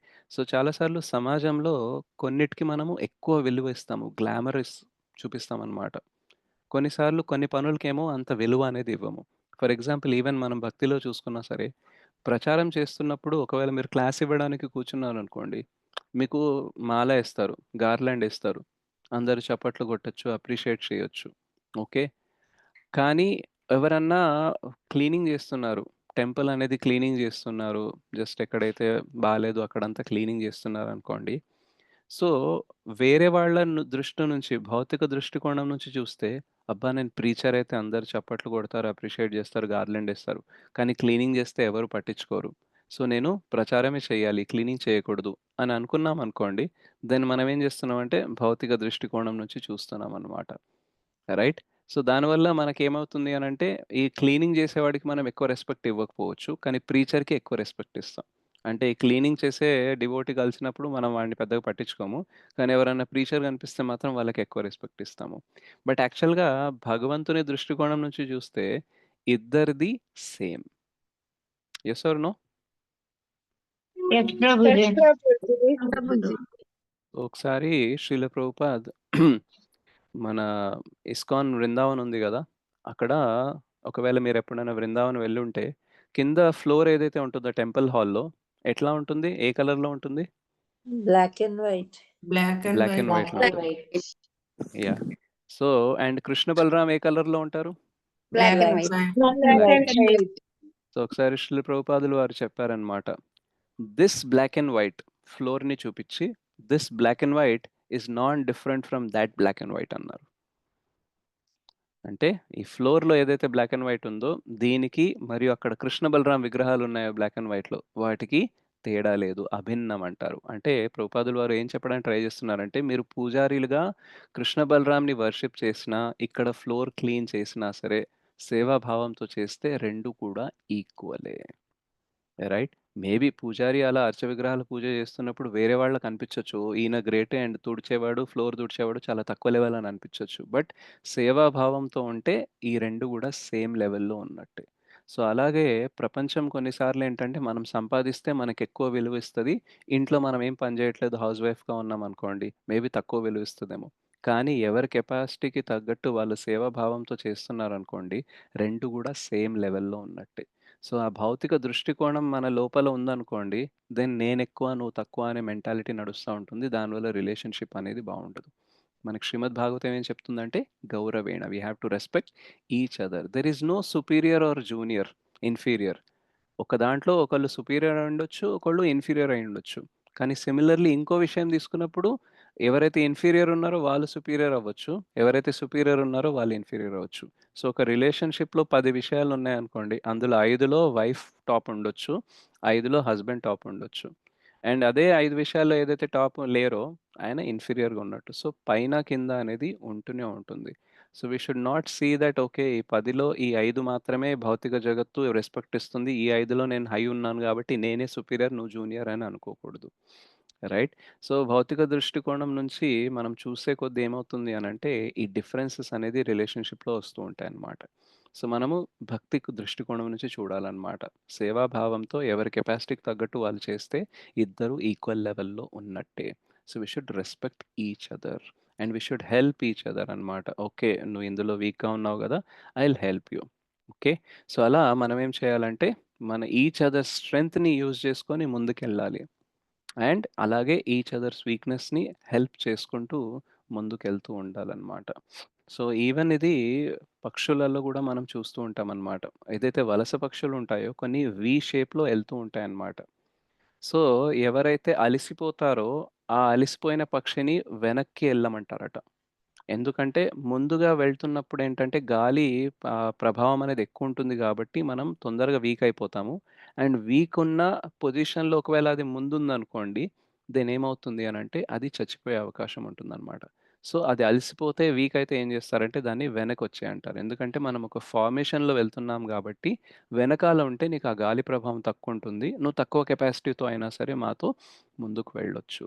సో, సిమిలర్‌లీ మనం గూడా ఏంటంటే, ఏ విషయాల్లో అయితే ఎదుటి వ్యక్తి వీక్ ఉన్నారని మనకు తెలుసో, ఆ విషయంలో మనం వాళ్ళని ముందు పెట్టొద్దు. మనము ముందడుగు తీసుకోవాలి. ఏ విషయంలో మనమైతే వీక్ ఉన్నామో, మనం వెనకడుగు తీసుకొని ముందుకెళ్ళాలన్నమాట. Right? So every person has his own area. ప్రతి వ్యక్తికి తన ఏరియా ఉంటుంది. ఇందులో తను గట్టిగా ఉంటాడు, ఒక దాంట్లో వీక్ ఉంటారు. సో ఆ వీక్ ఉండే ఏరియాని వైఫ్ ఏం చేస్తుంది అనంటే తన స్ట్రెంగ్త్తో కాంపెన్సేట్ చేస్తుంది. అలాగే వైఫ్ ఎక్కడైతే వీక్ ఉంటుందో ఆ ఏరియాని హస్బెండ్ ఏం చేస్తారు, కాంపెన్సేట్ చేస్తారనమాట. సో లైఫ్లో నేనే ఎప్పుడు ముందుండాలి, నువ్వెప్పుడు వెనకుండాలి అనంటే ఆ రిలేషన్షిప్ నడవదు. కొన్నిసార్లు నేను ముందుంటాను, కొన్నిసార్లు నువ్వు ముందుండాలి. ఎందుకు అనంటే అది నీ strength. Okay. So third point ఏంటి, గౌరవేణ. ఫస్ట్ ఏంటంటే విశ్రంభేణ, నెక్స్ట్ ఏంటి ఆత్మశౌచేన, థర్డ్ గౌరవేణ, అండ్ ఫోర్త్ ఏంటంటే దమేన. దమేన అంటే ఏంటంటే సెన్స్ కంట్రోల్ అన్నమాట. సో సెన్స్ కంట్రోల్‌లో ఏంటి, ఇంద్రియ నిగ్రహంలో ఫస్ట్ ఏంటంటే ద అర్జ్ టు స్పీక్. మనకి నాలుకకి అస్సలు ఆగదన్నమాట. ఏదో ఒకటి మాట్లాడుతూ ఉండాలి, మాట్లాడుతూ ఉండాలని ఉంటది. అండ్ ఎస్పెషల్లీ కోపం వచ్చినప్పుడు నాలుక ఆగుతదా? ఆగదు ప్రభుజీ. రైట్? చాలా సార్లు నేనైతే అబ్జర్వ్ చేశాను. ఎదుటోళ్ళు చేసిన దానికంటే గూడా మనం ఎక్కువనే మాట్లాడతాం. రైట్? వాళ్ళు అవును కొంచెం ప్రభుజీ. తప్పు చేస్తే సరే కొంచెం తిట్టాలేమో, కానీ మనం ఎక్కువ తిడతాం. ఇస్n't ఇట్? అండ్ ఎస్పెషల్లీ మన పొజిషన్ హై ఉంది, నేనే సుపీరియర్ అనే ఆలోచన మనకుందనుకోండి, అప్పుడు మనకి కోపం వచ్చిందనుకోండి, అప్పుడు మనం మాట్లాడేదానికి అర్థమే ఉండదు చాలా సార్లు. మనము పెత్తనం చెలాయిస్తామనమాట. నేనే సుపీరియరు, నా మాటే నెగ్గాలి. నువ్వు ఎంత చిన్న తప్పు చేసినా సరే, నేను నీకు ఇష్టం వచ్చినంత తిట్టొచ్చు, ఇష్టం వచ్చినంత శిక్ష వేయొచ్చు. రైట్? సో ఏంటంటే ఇంద్రియ నిగ్రహం లేనప్పుడు ఇలాగే జరుగుతుంది. అందుకనే ఫస్ట్ ఏంటి మనకి ఫ్రెండ్లీగా ఉండాలి. ఫ్రెండ్లీగా ఉన్నప్పుడు ఎట్లా తెలుస్తుందంటే, నేనెట్లా తప్పులు చేస్తానో ఎదుటి వ్యక్తి కూడా తప్పులు చేయొచ్చు.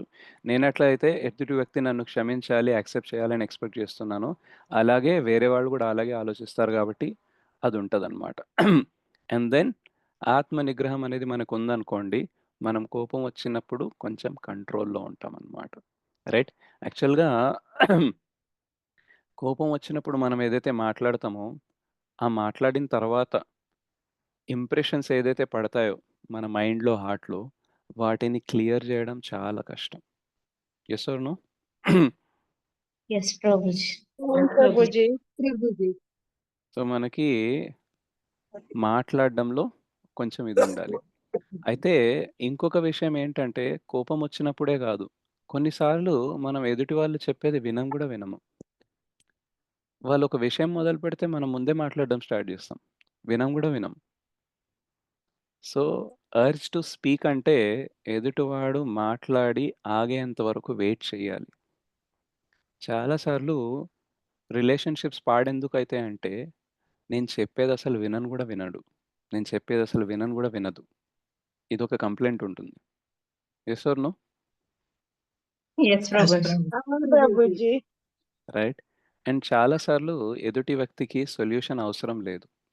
వాళ్ళకి వింటే చాలు. సో ఇది చాలా చాలా డిఫికల్ట్ పని అన్నమాట. మనందరికీ మాట్లాడాలని ఉంటుంది, వినాలని ఉండదు. సో నిజంగా కేరింగ్ అంటే ఏంటంటే, వినడం కూడా నేర్చుకోవాలి. సో ఇది ఎప్పుడైతే నేను ఈ పారాగ్రాఫ్ చదువుతున్నానో అప్పుడు నేను ఆలోచించినానన్నమాట. నేనెంత వింటాను ఏంది అనేసి. సో డెఫినెట్‌లీ చాలా కేసెస్‌లో నేను కూడా ఎదుటి వాళ్ళ వ్యక్తిని మాట్లాడనివ్వను. నేనే మాట్లాడుతూ ఉంటాను. ఎందుకు అనంటే నాకు చాలా తెలుసు అని అనుకుంటాను. యాహ్! నీకు తెలుసు. బట్ యాస్ ఆఫ్ నౌ వాళ్ళకి నీ జ్ఞానం అవసరం లేదు. వాళ్ళకి కావాల్సింది నీ చెవులు మాత్రమే.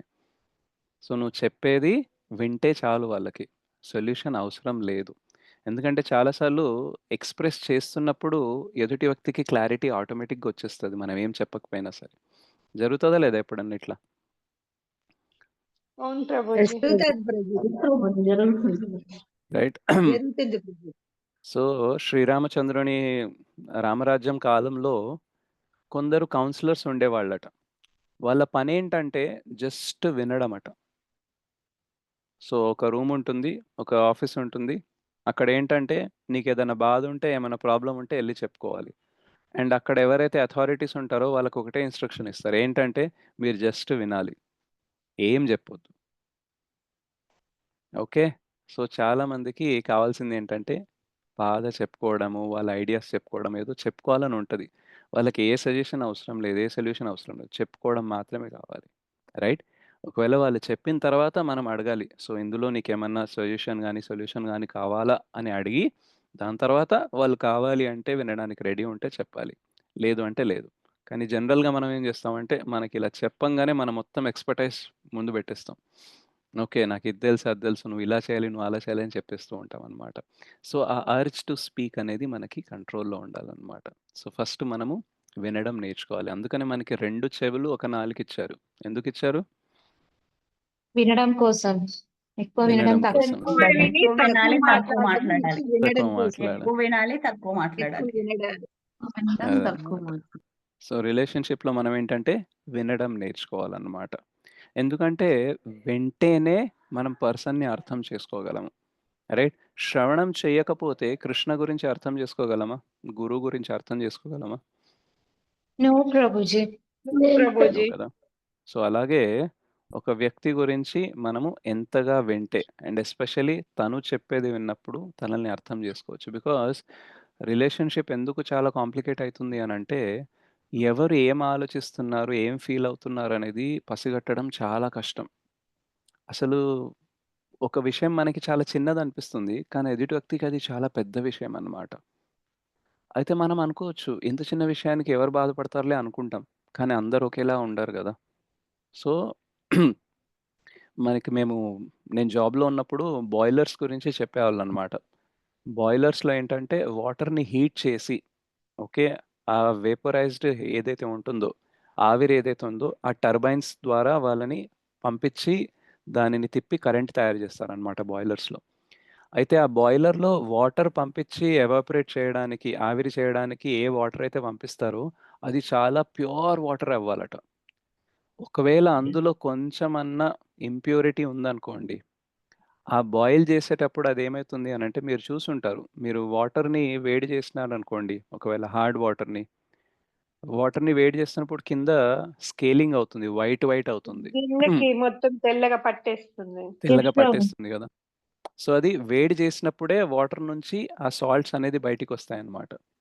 సో, ఒకవేళ మనము ఆ బాయిలర్‌లో ప్యూర్ వాటర్ పంపించలేదు అనుకోండి, ఆ టెంపరేచర్‌కి ఒకవేళ ఇట్లాంటిది వైట్ ఏదన్నా బయట పడింది అనుకోండి ఆ వాటర్ నుంచి, ఏ స్పీడ్‌లో అయితే మనం ఆ ఆవిరిని పంపిస్తామో, ఆ స్పీడ్‌తో పోలిస్తే చిన్న కణం గూడా ఒక బుల్లెట్ స్పీడ్‌లాగా వెళ్ళి ఆ బాయిలర్‌ని డ్యామేజ్ చేసేస్తదట.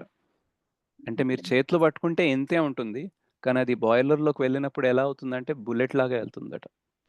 సో, మనము బయట దాన్ని చేతిలో పట్టుకుంటే ఇంతే చిన్నగుంది గదా! అదేం జేస్తది అని అనుకోవచ్చు. కానీ అది బాయిలర్ లోపల ఉంటే ఏం జేస్తది? బుల్లెట్‌లాగా పనిజేసి పంక్చర్ చేసేస్తది బాయిలర్‌ని. సో, అట్లాగే మనకేదైతే చిన్న విషయం అనిపిస్తుందో, కొందరి హృదయం బాయిలర్‌లాగా ఉంటదనమాట. మనకేదైతే చిన్నగా అనిపిస్తుందో, ఆ విషయం వాళ్ళకి జరిగితే మాత్రం అదొక బుల్లెట్‌లాగా ఎళ్తుందనమాట. అరే! నువ్వు ఇంత చిన్న విషయానికి ఎందుకు బాధపడుతున్నావు అని మనం అనుకుంటాం. కానీ వాళ్ళకదే పెద్ద విషయం. అండ్ మనకేదైతే పెద్ద విషయం అనిపిస్తదో, అది వాళ్ళకి చిన్న విషయం అనిపించొచ్చు. సో, ఎవరికి ఏ విషయం పెద్దది, ఏ విషయం చిన్నదనేది మనకి తెలీదు. మనం మనుషులతో ఇంటరాక్ట్ అవుతూ ఉంటే, వింటూ ఉంటే తెలుస్తదనమాట. ఓకే. ఈ పర్సన్ నేచర్ ఇదా? ఈయన ఈ విషయాన్ని ఇంత పెద్దగా తీసుకుంటాడా? ఇంత పెద్ద విషయాన్ని ఇంత చిన్నగా తీసుకుంటాడా? అనేసి మనకి క్లారిటీ వస్తుందనమాట. అందుకనే మనం ఏం చేయాలి? వినాలి. రైట్? సో, నెక్స్ట్ ఏంటంటే అర్జ్ టు యాంగర్. కోపం గూడా మనం తెచ్చుకునే ముందు ఆలోచించాలన్నమాట. కొంచెం కంట్రోల్‌లో ఉండాలి. So, anger is 1 letter away from danger అంటారు. ఏమంటారు? Anger is anger is one letter from away danger. from danger. Danger spelling ఏంటి? ఒక D TANGER. తీసేస్తాం ఇక్కడ. యాంగర్ స్పెల్లింగ్ E ఏంటి? ANGER. తేడా ఏంటి? E E ఈ ఒక్కటే తేడా. రైట్? సో, యాంగర్ అనేది రజోగుణం వల్ల, తమోగుణం వల్ల వస్తుంది. అండ్ కామం వల్ల వస్తుందన్నమాట. జనరల్‌గా మనకి క్రోధంని ఏమంటామంటే కామనుజ అంటాము. కామ అనుజ అంటే కామానికి బ్రదర్ లాంటివాడన్నమాట. సో, ఎప్పుడైతే మనకి కోరిక తీరదో, లేదా మనం అనుకున్న దానికి విరుద్ధంగా జరుగుతదో అప్పుడేమొస్తది మనకి? క్రోధం వస్తుంది. రైట్?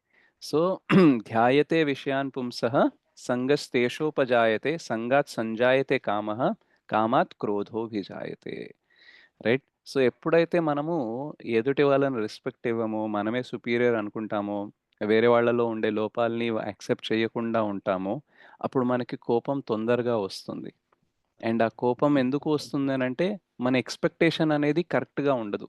ఎవరు ఏం చేయగలరు, ఏం చేయలేరు అనే యాక్సెప్టెన్స్ మన దగ్గర లేదు కాబట్టి, మనం వాళ్ళ దగ్గర నుంచి ఏదో ఎక్స్‌పెక్ట్ చేస్తాము. డెఫినిట్‌గా మనం అనుకున్నది జరగదు. అప్పుడేమొస్తుంది? కోపం అనేది వస్తుందనమాట. అండ్ ఆ కోపం వచ్చినప్పుడు ఏంటంటే, రిలేషన్‌షిప్ పాడవడానికి కోపము చాలా ఈజీగా పనిచేసి పెడుతుందనమాట. సంవత్సరాల తరబడి ఉన్న గట్టి రిలేషన్‌షిప్ కూడా కోపంలో అన్న ఒక్క మాట వల్ల తెగిపోవచ్చు. సాధ్యమా కాదా చెప్పండి? Yes. అవును అవును ప్రభుజీ. కోపం వల్లే రిలేషన్స్ పాడవుతున్నాయి అసలు. పాడవుతాయన్నమాట. అవును సో, ప్రభుజీ. ట్రస్ట్ బిల్డ్ చేయడానికి, నమ్మకం పెంచడానికి ఒక రిలేషన్‌షిప్‌లో ఒక దశాబ్దం పడుతుంది. కానీ కోపంలో ఆ రిలేషన్‌షిప్‌ని తుంచేయడానికి, విరిచేయడానికి క్షణం చాలు. అంత పవర్‌ఫుల్ యాంగర్ అన్నమాట. సో, కలియుగంలో ఎస్పెషల్లీ భౌతిక ప్రపంచంలో ఏంటంటే, ఏదన్నా బిల్డ్ చేయడం చాలా కష్టం. కానీ డెస్ట్రాయ్ చేయడం చాలా ఈజీ. కట్టడం చాలా కష్టం. కానీ దాన్ని పగలగొట్టడం, పేల్చేయడం, తుంచేయడం అనేది చాలా ఈజీ అన్నమాట. సో, అందుకనే మనం ఏం చేయాలంటే యాంగర్‌ని కంట్రోల్‌లో పెట్టుకోవాలి. సో, రిలేషన్‌షిప్ బావుండాలంటే అది వైఫ్ అండ్ హస్బెండ్ కాదు. ఏ రిలేషన్‌షిప్ అయినా సరే కోపం అనేది కంట్రోల్‌లో ఉండాలన్నమాట. సో, నెక్స్ట్ ఏంటంటే urge to have any relationship outside the marriage.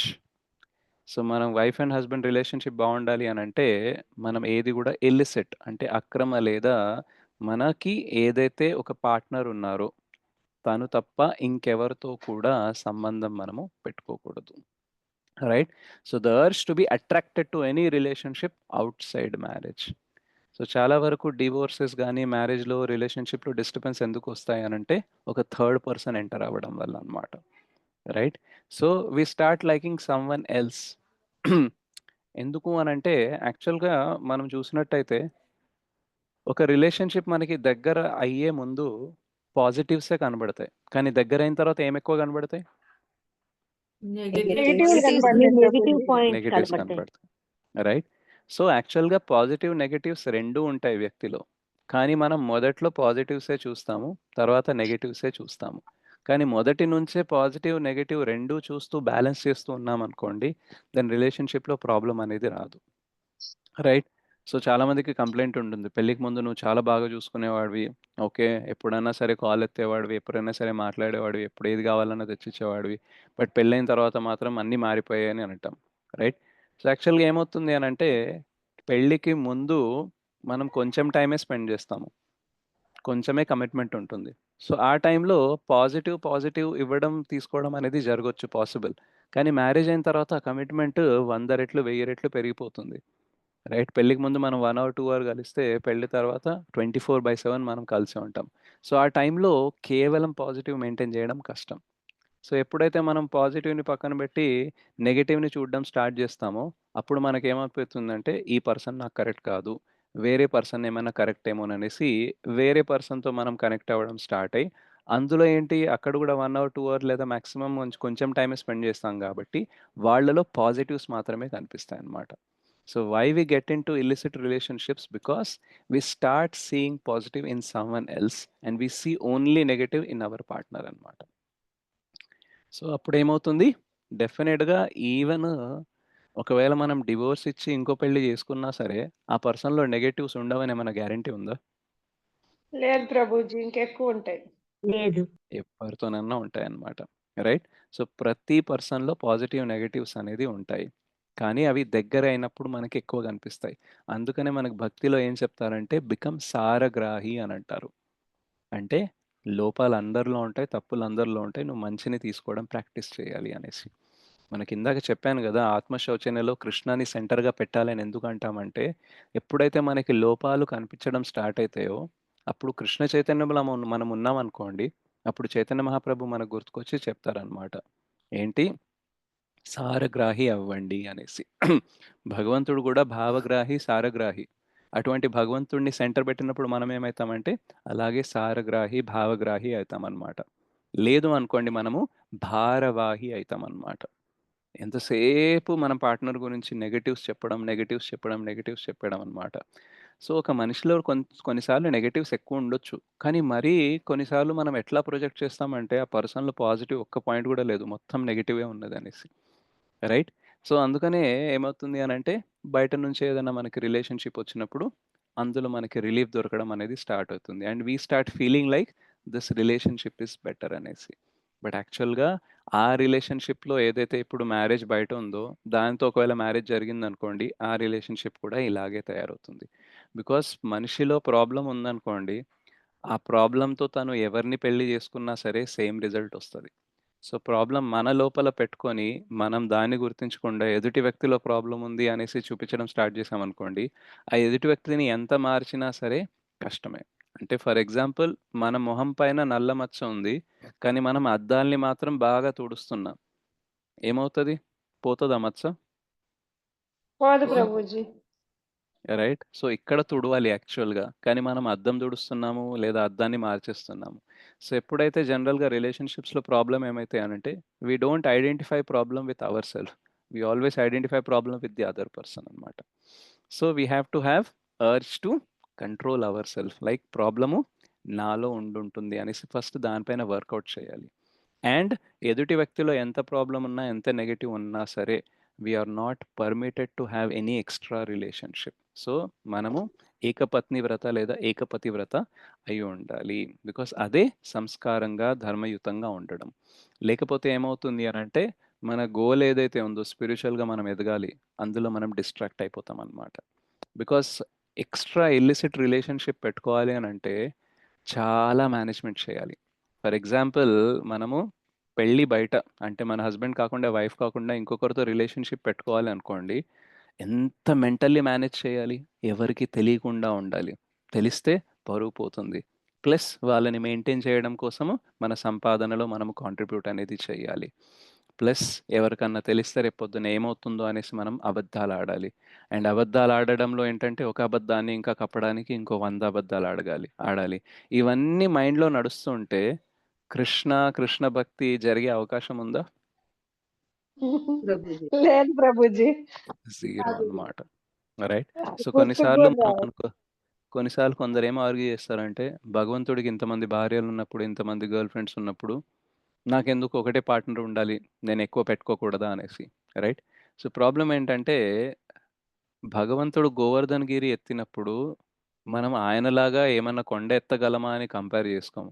కానీ ఆయన రాసలీల చేసినప్పుడు మాత్రం ఆయనకి 16,108 భార్యలున్నప్పుడు మాత్రం, నాకెందుకు తక్కువ, ఆయనకెందుకు ఎక్కువ అని మాట్లాడుతూ ఉంటాము. సో, 16,108 మంది భార్యలకి ఒక్కొక్కళ్ళకి ఒక్కొక్క ప్యాలెస్ ఇచ్చారు ద్వారకలో. మనం ఒక్క భార్యకి, ఒక భర్తకి ఒక 2 బీహెచ్‌కే కొనియడానికి జీవితం సరిపోవట్లేదు. అలా కృష్ణలాగా అందరికి ఒక్కొక్క ప్యాలెస్ ఇవ్వగలమా మనం? నో లేదు ప్రభుజీ. ప్రభుజీ. ఇవ్వలేము. రైట్? ప్లస్ కృష్ణ ఒకే టైంలో 16,108 భార్యలతో ఒకే టైంలో ఉండగలరు. మనము ఒకే టైంలో ఇద్దరితో ఉండగలమా? No Prabhuji. No. Right? So, శాస్త్రాలు మనకెందుకు చెప్తాయి అనంటే, బికాస్ మన కెపాసిటీ తక్కువ. మనం మేనేజ్ చేయలేం గాబట్టి, వీటన్నిటిలో పడి జీవితాన్ని వ్యర్థం జేసుకోవద్దు గాబట్టి, ఒకే పార్ట్నర్ ఉండాలి. వాళ్ళతో లాయల్‌గా ఉండాలి. ప్రామాణికంగా ఉండాలి అని చెప్తారనమాట. రైట్? బికాస్ లైఫ్‌లో ఏంటంటే, మన దగ్గర ఏదైతే ఉందో, అది తప్ప మిగతాయన్నీ అట్రాక్టివ్‌గా ఉంటాయి. मराठीలో ఒక సేయింగ్ ఉంటుందన్నమాట. "स्वतःची बायको स्वतःची नोकरी केव्हा पण चांगलं वाटत नाही. दुसऱ्याची बायको दुसऱ्याची नोकरी चांगलं वाटते." అంటే మన పెళ్ళాము, మన జాబ్ ఎప్పుడు మనకు నచ్చదట. పక్కవాడి పెళ్ళాము, పక్కవాడి జాబే బావుందని అనిపిస్తదట. అందుకని మనం చెప్తాం, "వాళ్ళ భార్య చూడు ఎంత చక్కగా వంట చేసి పెడుతుంది. వాళ్ళ భార్య చూడు ఏం మాట్లాడదు" అనేసి అంటాము. అదే భార్య ఏమంటుంది, "వాళ్ళ ఆయన చూడు ఎంత చక్కగా తీసుకెళ్తారు. వాళ్ళ ఆయన చూడండి ఎంత చక్కగా చేస్తారు." అండ్ మనం జాబ్ గురించి కూడా, "నా జాబ్‌లోనే ఇంత ప్రెషరు. వాళ్ళ జాబ్ చూడు ఎంత మంచిగా సాలరీ ఉంది. రిలాక్స్‌గా సాటర్‌డే, సండే హాలిడే ఉంది." So, always grass is greener on the other side అన్నమాట. అదర్ అంటే సైడ్. మన దగ్గర ఏదైతే ఉందో అదెప్పుడు నచ్చదు మనకి. అది భార్య అయినా, అది జాబ్ అయినా, మన దగ్గర ఉండే వస్తువైనా ఏదైనా సరే. పక్కన ఉండే వాళ్ళదే బావుందని అనిపిస్తుంది. అదే పక్కన ఉండే వాళ్ళ లైఫ్‌లోకి ఒక్కసారి మనకి ఎంటర్ అవ్వడానికి ఛాన్స్ దొరికిందనుకోండి, మనకి మన లైఫ్ బెటర్ అవ్వడం స్టార్ట్ అయితుంది. యాక్చువల్‌గా మనం అనుకుంటాము, పక్కవాడి లైఫ్ బావుందనేసి. పక్కవాడేమనుకుంటాడు? మన లైఫ్ బాగుందనేసి అనుకుంటారు. సో యాక్చువల్గా ఎవరి లైఫ్ బాగోలేదు, ఎవరి పార్ట్నర్ కూడా పర్ఫెక్ట్ కాదు.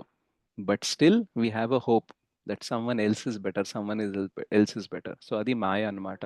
సో ఆ మాయ నుంచి మనం ఏం చేయాలంటే కాపాడుకోవడానికి ట్రై చేయాలన్నమాట. ఓకే, ఇప్పుడు మనకుండే ఫ్రీ కల్చర్లో ఎట్లా ఉంది అని అంటే, మనం ఎలా ఉన్నా సరే, మన ఇష్టం వచ్చినట్టు ఇంద్రతృప్తి చేసుకున్నా సరే, మనల్ని ఎవ్వరూ ఏమనరు అండ్ మన లైఫ్ మనం ఎంజాయ్ చేయొచ్చు అని ఒక ప్రాపగెండా నడిపిస్తారనమాట. వేరే వాళ్ళ కోసం మీ లైఫ్లో ఎందుకు సాక్రిఫైస్ చేస్తున్నారు, ఎందుకు ఎంజాయ్మెంట్ ఆపుకుంటున్నారు, ఇది మీ ఇష్టం, మీరు ఏం కావాలంటే అది చేసుకోవచ్చు అనేసి చెప్తా ఉంటారనమాట. సో మీరు బాగా సంపాదించండి, బాగా ఖర్చు పెట్టండి, బాగా ఎంజాయ్ చేయండి అని చెప్తూ ఉంటారు. సో ఇట్లాంటి మెంటాలిటీ, ఇట్లాంటి ప్రాపగెండా నడుస్తున్న ఈ ప్రపంచంలో మనము వేరే వాళ్ళ పట్ల అట్రాక్ట్ అవ్వకుండా ఉండాలి అనంటే bhakti will play the major role అనమాట. ఈవెన్ నేను ఎప్పుడైతే బిజినెస్లో ఉన్నానో అప్పుడు కూడా నాకు చాలామంది సీనియర్స్ చెప్పేవాళ్ళు అనమాట, నీ ఇష్టము, నువ్వు అంత ఇంద్రియ నిగ్రహం చేసుకోవాల్సిన అవసరం లేదు, నువ్వు ఇష్టం వచ్చినంత ఎంజాయ్ చేయొచ్చు, కానీ ముందు సంపాదించు, బాగా సంపాదిస్తే నీ ఇష్టం వచ్చినట్టు చేసుకోవచ్చు అనేసి. సో ఎంజాయ్ చేయాలనే మెంటాలిటీ ప్రతి జీవికి ఉంటుంది. అండ్ ఒకవేళ ఎవరన్నా ఎంకరేజ్ చేశారనుకోండి ఇట్లా, అప్పుడు వాడు తప్పులు చేసే అవకాశం పెరుగుతాయా తగ్గుతాయా? పెరుగుతాయి. పెరుగుతాయి తగ్గుతాయి అన్నమాట. ప్రభు. సో పెరుగుతాయి యాక్చువల్లీ. మనకి ఏంటంటే మనకు ఆల్రెడీ ఎంజాయ్ చేయాలని ఉంది, వేరే వాళ్ళు వచ్చి నువ్వు ఎంజాయ్ చేయొచ్చు అనేసి చెప్తున్నారు అనుకోండి, మనకి ఇంకా ఎంజాయ్ చేయాలనే కోరిక పెరుగుతుంది. కానీ మనకు శాస్త్రాలు ఏం చెప్తాయంటే, ఈ మానవ జన్మ ఉంది ఎంజాయ్ చేయడం కోసం కాదు, సేవ చేయడం కోసము. నువ్వు ఎంత ఎంజాయ్ చేయాలని అనుకుంటే అంత ప్రాబ్లం పెరుగుతుంది. రైట్, నిన్న మనం తెలుసుకున్నాం కదా ఏంటంటే, హ్యాపీనెస్ కోసం మనం ఎంత స్ట్రగల్ చేస్తే అంత మనకి ఫ్రస్ట్రేషన్, దుఃఖం వస్తుందన్నమాట. మనం ఎంత ప్రయత్నం ఆపేస్తే సంతోషంగా ఉండడానికి అంత ఎక్కువ సంతోషంగా ఉంటాం అన్నమాట. రైట్. సో అందుకనే రిలేషన్షిప్లో కూడా మనం ఏం చేయాలి అని అంటే, బయట ఆనందాన్ని వెతుకోవడానికి ట్రై చేయొద్దు. ఇక్కడ విషయాల్ని బ్యాలెన్స్ చేసి మనము చక్కగా ముందుకెళ్ళడానికి ట్రై చేయాలి. ఒకవేళ పార్ట్నర్ చాలా అబ్యూసివ్గా ఉన్నారు అంటే, కొందరికి మతి స్థిమితం సరిగ్గా ఉండదు, వాళ్ళు భర్త భార్యని కొట్టడమో లేదా భార్య భర్తని కొట్టడమో, చాలా ఫిజికల్గా హింస పెడుతున్నారు అని అన్నప్పుడు ఆ కేసెస్ డిఫరెంట్. ఓకే, బట్ జనరల్గా అయితే అందరూ హస్బెండ్ అండ్ వైఫ్లో కొన్ని కొన్ని లోపాలు ఉంటాయి, కొన్ని కొన్ని ప్రాబ్లమ్స్, కొన్ని కొన్ని నెగిటివ్స్ ఉంటాయి. ఓకే, ఇంకా ఒక వ్యక్తి చాలా నెగిటివ్గా ఉన్నారు అండ్ చాలా ఫిజికల్లీ అబ్యూస్ చేస్తున్నారు అని అన్నప్పుడు దానికి వేరే సొల్యూషన్ అనేది చూడొచ్చు. అన్నీ అడ్జస్ట్ అవ్వాలి, అన్నీ సహించాలి అని ఆ కేసులో చెప్పరు.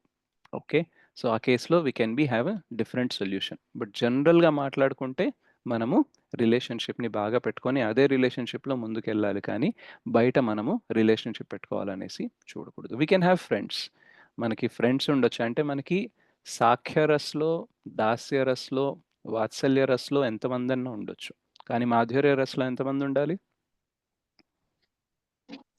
ఒక్కరే. Only one. అదనమాట. Right, so wife and husband అనేది మాధుర్య రస్లో వస్తారు. So we can have only one partner in that రస్. సాఖ్య రస్లో ఎంతమంది అయినా ఉండొచ్చు, దాస్య రస్లో ఎంతమంది ఉండొచ్చు, వాత్సల్య రస్లో ఎంతమంది అయినా ఉండొచ్చు, బట్ మాధుర్య రస్లో ప్రభుజీ ఫ్రెండ్స్ ఒకళ్ళే. లాగా కూడా ఉండొచ్చా ప్రభుజీ? ఇప్పుడు యా, ఫ్రెండ్స్ ఫ్రెండ్స్ సాఖ్య రస్ కదా ఫ్రెండ్స్ అంటే. యా, బట్ ఓకే, అట్లా యాక్చువల్గా ఏంటంటే ఉండొచ్చు కదా. యా ఉండొచ్చు. అయితే ఇప్పుడు జనరల్గా ఏంటంటే, మనం జాగ్రత్తగా మన లిమిట్స్లో మనం ఉన్నాం అనుకోండి, అది సాఖ్యరస్లోనే ఉంటుంది. కానీ కలియుగంలో ఎట్లా ప్రభావం ఉంటుందంటే, ఆపోజిట్ జెండర్ అనేది ఫ్రెండ్స్ అయ్యారనుకోండి, ఆ సాఖ్యరస్ నుంచి ఎప్పుడు మాధుర్యకి వెళ్ళిపోతుంది అనేది తెలియదు. So we should be very careful అనమాట. అంటే అమ్మాయి అబ్బాయి ఫ్రెండ్స్ ఉండొచ్చా అని అంటే ఉండొచ్చు, కానీ లిమిట్స్లో ఉండాలన్నమాట. లేదు అని అంటే దెన్ యాక్చువల్గా మన ఇంద్రియాలు ఏదైతే ఉంటాయో చాలా స్ట్రాంగ్ ఉంటాయి అన్నమాట, మన కంట్రోల్లో ఉండవు. అందుకని మనం ఏం చేయాలంటే మన లిమిట్లో మనం ఉండడానికి ట్రై చేయాలి. ఓకే, అందుకని మనకి శాస్త్రాలు ఏం చెప్తాయంటే, unrestricted mixing of opposite gender is unhealthy. అంటే ఒక మాతాజీ, ఒక ప్రభుజీ అనేది అన్రిస్ట్రిక్టెడ్లీ అంటే ఒక లిమిట్ లేకుండా ఒకవేళ ఎక్కువ మాట్లాడడం కానీ ఎక్కువ కలవడం కానీ చేశారనుకోండి, తప్పు జరిగే అవకాశం అనేది ఉంటుందన్నమాట. So we should be in our limits అన్నమాట. Okay, so this is urge to be in the relationship, not to get attracted to any relationship outside marriage. So next ఏంటి అంటే శుశ్రూషయ. శుశ్రూషయ అంటే ఏంటంటే, ఒకరి పట్ల ఒకరికి చాలా కరుణ అనేది ఉండాలి అండ్ మన రిలేషన్షిప్ ఫౌండేషన్ ఏదైతే ఉందో అది కరుణ పైన ఉండాలన్నమాట. సో లవ్ అంటే ఏంటంటే సర్వింగ్ ఈచ్ అదర్. జనరల్గా మనము ఈ ప్రపంచంలో చూసేది లవ్ కాదు, లస్ట్ అన్నమాట, కామం, ప్రేమ కాదు. ఎందుకు అనంటే కామం దేనిపైన సెంటర్ అయి ఉంటుంది చెప్పండి? ప్రేమ సర్వీస్ పైన సెంటర్ అయి ఉంటుంది. కామం దేనిపైన సెంటర్ అయి ఉంటుంది? కోరిక. కోరికల మీద తృప్తి. ప్రభుజీ. భౌతికమైన ఇంద్రతృప్తి. కోరికల మీద. యా, Self ఇంద్రతృప్తి పైన gratification. ఉంటుంది అనమాట. రైట్. సో మనం ఏం చేయాలంటే ఎదుటి వాళ్ళకి యాజ్ అ సపోర్టింగ్ క్యారెక్టర్లా ఉండాలి, సర్వీస్లా ఉండాలి. ఎప్పుడు కూడా మనం క్లారిటీతో ఉండాలి, నేనేం సర్వీస్ చేయాలి, నేనేం సర్వీస్ తీసుకోవాలి. అండ్ మోస్ట్లీ నా ఫోకస్ అనేది సర్వీస్ చేయడం పైననే ఉండాలి. సో రిలేషన్షిప్లో రెండు ఉంటాయండి, రైట్స్ అండ్ రెస్పాన్సిబిలిటీస్. రైట్స్ అంటే హక్కులు, రెస్పాన్సిబిలిటీస్ అంటే బాధ్యతలు అనమాట. సో మనం ఎప్పుడు కూడా దేనిపైన ఫోకస్ చేయాలి, రైట్స్ పైననా రెస్పాన్సిబిలిటీస్ పైననా? రెస్పాన్సిబిలిటీ. రెస్పాన్సిబిలిటీ. రైట్. ఒకవేళ మన రెస్పాన్సిబిలిటీ పైన ఫోకస్ ఉందనుకోండి, మన రైట్స్ మన దగ్గరే ఉంటాయి, దానికి ఏం ధోకా ఉండదు. కానీ మనం రైట్స్ గురించి మాట్లాడుతున్నాము, రెస్పాన్సిబిలిటీ గురించి మాట్లాడట్లేదు అనుకోండి, ఈ రైట్స్ పోతాయి. మన హక్కులు భద్రతగా ఉండాలి అనంటే మనము బాధ్యతగా ఉండాలి. మనం బాధ్యతగా లేగమనుకోండి, మన హక్కులు పోతాయి అన్నమాట. రైట్. సో రిలేషన్షిప్లో కూడా మనం ఎప్పుడు కూడా బాధ్యతల్ని గుర్తు చేసుకుంటూ ఉండాలి. Okay, what is my responsibility towards this person, let me focus on this. మన రెస్పాన్సిబిలిటీ మనం చేస్తూ ఉంటే మనకు కావాల్సిన హక్కులు దొరుకుతూ ఉంటాయి. ఇప్పుడు మనం భక్తిలో చెప్తాము, నిస్వార్థంగా మనము భగవంతుడికి భక్తి చేస్తే యోగక్షేమ వహామ్యహం అంటారు. మనకి కావాల్సింది సమకూరుస్తారు, ఉన్నదాన్ని భద్రపరుస్తారు. జరుగుతుందా జరగదా? జరుగుతుంది ప్రభుజీ. Yes, అవును ప్రభుజీ. రైట్. సో కృష్ణాన్ని సెంటర్గా చేసి హస్బెండ్ని లేదా వైఫ్ని మనము నిస్వార్థంగా సర్వీస్ చేస్తున్నాం అనుకోండి, మనకు కావాల్సింది వచ్చేస్తుంది. ఒకవేళ మనం అనుకోవచ్చు, నేను ఇంత చేసినా సరే నా హస్బెండ్ లేదా నా వైఫ్ రెసిప్రొకేట్ అవ్వట్లేదు, ప్రతిస్పందించట్లేదు, నాకు కావాల్సింది ఇవ్వట్లేదు అని అనుకుంటే డోంట్ వరీ. కృష్ణ వాళ్ళ హృదయంలో వెళ్ళి ఇన్స్పైర్ చేసి మీకు కావాల్సింది ఇప్పిస్తారు. ఓకే, బట్ ఏంటంటే we have to be patient. ఎందుకంటే కొన్నిసార్లు మన లెక్కలు ఎలా ఉంటాయంటే, నేను ఇంత బాధ్యత చూపిస్తున్నాను కాబట్టి ఇంత హక్కులు నాకు రావాలని అనుకుంటాం. కానీ అట్లా ఉండదు. కొన్నిసార్లు చాలా బాధ్యత చూపించిన తర్వాతే మనకు హక్కులు రావడం అనేది మొదలవుతాయి అన్నమాట. Okay. So we don't get reward immediately, sometimes it takes time అన్నమాట. సో మనం ఏం చేయాలి అంటే హక్కుల గురించి ఎక్కువ మాట్లాడకూడదు, బాధ్యతల గురించి ఫోకస్ చేస్తూ వేరే వాళ్ళకి సర్వీస్ చేస్తూ ఉన్నాం అనుకోండి, దెన్ రిలేషన్షిప్లో సర్వీస్ చేయడం అనేది డిపాజిట్ చేయడం లాంటిది. హక్కులు మాట్లాడడము, కావాల్సింది తీసేసుకోవడం అనేది విత్డ్రా చేసేలాంటిది అనమాట. సో మన ఫోకస్ ఎప్పుడు కూడా డిపాజిట్ పైన ఉండాలి. రైట్. ఈ రిలేషన్షిప్లో నేను ఎంత కాంట్రిబ్యూట్ చేస్తున్నాను, రైట్, ఎంత బాధ్యతల్ని నేను నిర్వహిస్తున్నాను, దీనిపైన ఫోకస్ ఉందనుకోండి, ఒకానొక టైం తర్వాత మీరు ఏం చెయ్యకపోయినా సరే మీకు కావాల్సినంత విత్డ్రావల్ అనేది వస్తూ ఉంటుందన్నమాట. right, because you have invested in your relationship through your responsibilities for a very long time అన్నమాట. ఓకే. సో మనము ఒక లాంగ్ టర్మ్ ఇన్వెస్టర్ లాగా ఉండాలి రిలేషన్షిప్లో. నా నుంచి ఏం వెళ్తుంది ఈ రిలేషన్షిప్కి, అది ఇంపార్టెంట్. ఈ రిలేషన్షిప్ నుంచి నేనేం తీసుకుంటున్నాను అనే దానిపైన ఫోకస్ ఎక్కువ ఉండకూడదు. ఒకవేళ అలా ఉందనుకోండి, జనరల్గా ఎలా ఉంటుందంటే రిలేషన్షిప్లో డిపాజిట్ చేయరు, ఇద్దరు విత్డ్రావల్ మీదనే ఉంటారు. అందుకే బ్యాలెన్స్ ఏమవుతుంది, నెగిటివ్ అవుతుంది. నువ్వు నా కోసం ఏం చేస్తున్నావు, నువ్వు నా కోసం ఏం చేస్తున్నావు అని గొడవ స్టార్ట్ అయింది అనుకోండి, ఎవరెవరి కోసం ఏమైనా చేయగలరా? లేదు ప్రభుజీ. ప్రభుజీ. రైట్. మనల్ని మనం చేసినా క్వశ్చన్ తక్కువే అడగాలి. ప్రభుజీ. మనల్ని మనం క్వశ్చన్ అడగాలి, ఏంటంటే నేనేం చేస్తున్నాను ఈ పర్సన్ కోసం, what I'm doing for this. So అని చెప్పాను కదా, ఇది ఈ కాన్సెప్ట్ ఇంప్లిమెంట్ చేయడం చాలా కష్టం. ఎందుకంటే స్వార్థంతో నిండిన ప్రపంచంలో మనం స్వార్థులై బతుకుతున్నాము. సడన్గా నిస్వార్థంగా ఉండాలి ఎదుటి వ్యక్తి పట్ల, భగవంతుని పట్ల అంటే చాలా కష్టమైన ఇంప్లిమెంటేషన్. బట్ యాక్చువల్గా నిజంగానే మనకు ఒక రిలేషన్షిప్ బాగుండాలి అని అంటే ఫోకస్ దేనిపైన ఉండాలి, నేనేం కాంట్రిబ్యూట్ చేస్తున్నాను. చెప్పాను కదా, ఒకసారి శ్రీల ప్రభుపాద్ని అడిగారనమాట, ఏంటంటే కృష్ణ చైతన్యం అంటే ఏంటి శ్రీల ప్రభుపాదుల వారు అని చెప్పండి అంటే, సో వేరు వేరు సందర్భాల్లో వేరువేరుగా చెప్పారు. కానీ ఒక సందర్భంలో ఏం చెప్పాలంటే, మీరు ఒకవేళ గుడికి వెళ్ళి అర్చ విగ్రహాల ముందు నిలబడ్డారు అండ్ అలా దండం పెట్టుకున్నప్పుడు మీకు అనిపించింది అనుకోండి, కృష్ణ మిమ్మల్ని అడుగుతున్నారు, ఏమని అడుగుతున్నారు, ఓ భక్త, నువ్వు నా కోసం ఏం చేస్తున్నావు అని అడిగారు అలా మీకు అనిపించింది అనుకోండి, మీరు కృష్ణ చైతన్యంలో ఉన్నట్టు.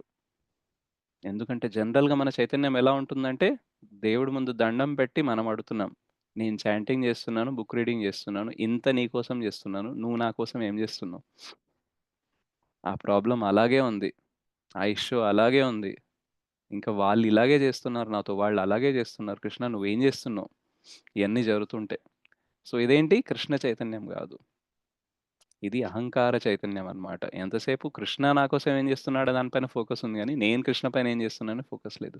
సో రిలేషన్షిప్లో కూడా మనం ఈగోని పక్కన పెట్టామని మనకి ఎప్పుడు తెలుస్తుంది అని అంటే, ప్రతిసారి మనకి ఆలోచన వస్తుంది, what I'm doing to this person, నేను ఈ పర్సన్ కోసం ఏం చేస్తున్నాను, రైట్?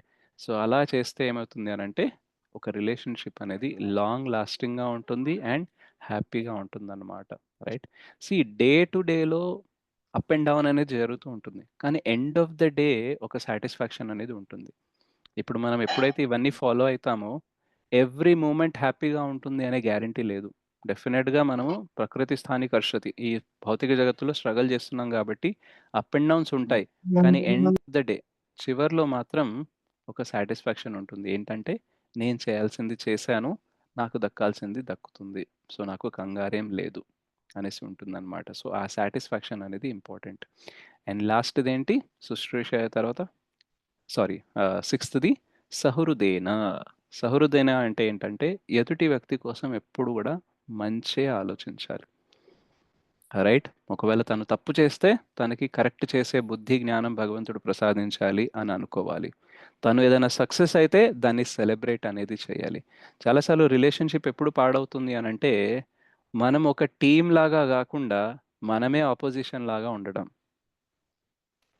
నేనెంత సాధించాను అనే ఫోకస్ ఉందనుకోండి, దెన్ ఏమవుతుంది? రిలేషన్షిప్ పాడవుతుంది. కానీ మనం యాజ్ ఎ టీమ్గా ఎంత సాధించాము దానిపైన ఫోకస్ అనేది ఉండాలన్నమాట. ఒక క్రికెట్ టీం తీసుకోండి, ఫుట్బాల్ టీం తీసుకోండి, వాళ్ళలో ఎవరు మ్యాన్ ఆఫ్ ది మ్యాచ్ అయినా సరే అందరూ సెలబ్రేట్ చేస్తారు. ఎందుకు అని అంటే, బికాస్ వాళ్ళు ఆడేది టీం కోసం, వాళ్ళు ఆడేది దేశం కోసం అన్నమాట, రైట్? ఇండివిజువల్ గ్లోరీ కోసం వాళ్ళు ఆడరు. It's all about team winning అన్నమాట. సో సిమిలర్లీ భార్యాభర్తలు కూడా ఒక టీమ్గా ఉండి, మనం ఇద్దరం కలిసి ఏం సాధించామో దానిపైన ఫోకస్ అనేది ఉండాలి. నేను నీకంటే ఎక్కువ ఎంత చేశాను, నువ్వు నాకంటే ఎంత ఎక్కువ చేసావని ఒకరికొకరు కాంపిటీషన్ అయిపోకూడదు. అప్పుడు ఏమవుతుంది అని అంటే, పరస్పరంగా ఎక్స్చేంజ్ అనేది ఉండదన్నమాట. ఎదుటి వాళ్ళు సక్సెస్ పొందితే మనకి జెలసీ వస్తుంది అన్నమాట. చాలాసార్లు కొన్ని ఆ, అంటే ఫేమస్ రిలేషన్షిప్స్, ఎస్పెషల్లీ సెలబ్రిటీస్లో ఈ ప్రాబ్లం జరుగుతుందన్నమాట. పెళ్ళికి ముందు నా దగ్గర ఎక్కువ ఆఫర్స్ ఉండే, పెళ్లి తర్వాత భార్యకి ఎక్కువ ఆఫర్స్ వచ్చేసాయి, నాకు ఆఫర్స్ తగ్గిపోయాయి, అండ్ తన సక్సెస్ నాకు డైజెస్ట్ అవ్వట్లేదు. ఎప్పుడైనా విన్నారా ఇట్లాంటి cases? Mahanati movie Mahanati movie Prabhuji. నేను అదే Tollywood is full of this type of stories. Right. And even నాగ చైతన్యది కూడా సేమ్ ఇష్యూ ప్రభు. Hare Yeah. Krishna. So sometimes what happens is we forget that we are in the same team. మనం మర్చిపోతాం మనం ఇద్దరం ఒకటే టీం అనేసి, రైట్? సో భగవంతుడు యాక్చువల్గా మనకు గుర్తు చేస్తూ ఉంటారనమాట, మీరిద్దరు ఒకటే టీం, అసలు మీరిద్దరే కాదు మొత్తం ప్రపంచం కలిసి ఒక టీంలో ఉండాలనేసి చెప్తూ ఉంటారు. అందుకనే ఎప్పుడన్నా సరే వైష్ణవుల్ని చూడండి, వాళ్ళ నేచర్ ఎలా ఉంటుందంటే, ఎవరు సక్సెస్ అయినా సరే వాళ్ళు సెలబ్రేట్ చేస్తారు, రైట్? ఫర్ ఎగ్జాంపుల్, మన కమ్యూనిటీలో ఉండే ఒక డివోటీ భగవద్ధామానికి వెళ్ళారనుకోండి, మనం సెలబ్రేట్ చేస్తామా చేయమా? Yes. తప్పకుండా తప్పకుండా రైట్? లేదా మన డివోటీ కమ్యూనిటీలో ఎవరికైనా ఇనిషియేషన్ వచ్చింది, బ్రాహ్మణ్ ఇనిషియేషన్ వచ్చింది, సెలబ్రేట్ చేస్తామా చేయమా? At least will feel happy, will pray for them, isn't it? Yes. So మనము చూస్తాం ప్రభు. మా నేచర్ ఎలా చేంజ్ అవుతుందంటే, భక్తిలో వేరే వాళ్ళ సక్సెస్ని కూడా మన సక్సెస్ అని అనుకుంటాము. ఎందుకంటే we feel that they belong to us. We all belong to Krishna and all other people belong to us. We all are one only. Vasudeva కుటుంబం అనేసి మనం చెప్తా ఉంటాం, రైట్? సో మొత్తం ప్రపంచమే ఒక టీం అవ్వాల్సిన ఆలోచన మనం పెట్టుకోవాల్సింది. అట్లాంటిది హస్బెండ్ అండ్ వైఫ్ ఒకవేళ కాంపిటీటర్ అయ్యారనుకోండి, then it is a very degraded relationship అనమాట. So we should celebrate each other success. వేరే వాళ్ళు వచ్చి అంటారు, నీ భార్య ఎంత చేస్తుంది నువ్వేం చేయట్లేదు, లేదా మీ ఆయన ఎంత చేస్తున్నా నువ్వేం చేయట్లేదు అని అంటే, మీరు చెప్పాలన్నమాట, ఆయన చేసినా నేను చేసినా మేమిద్దరం కలిసే చేస్తున్నాం కాబట్టి ఆ సక్సెస్ మా ఇద్దరికి చెందుతుంది.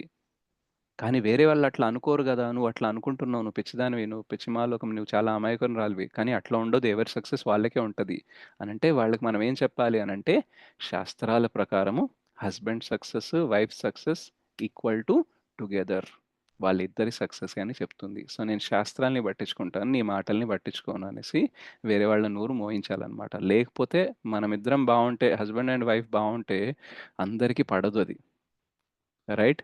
అందరి కళ్ళు పడతాయన్నమాట. వీళ్ళేంటి గొడవ పడట్లేదు, ఎంత చక్కగా ఉంటున్నారు అనేసి ఎవరో ఒకళ్ళు ఏదో ఒకటి పుల్లలు పెట్టడానికి ట్రై చేస్తారు. అప్పుడు మనం ఏం చేయాలి? చెప్పింది వినేసి మాయలో పడిపోవాలా?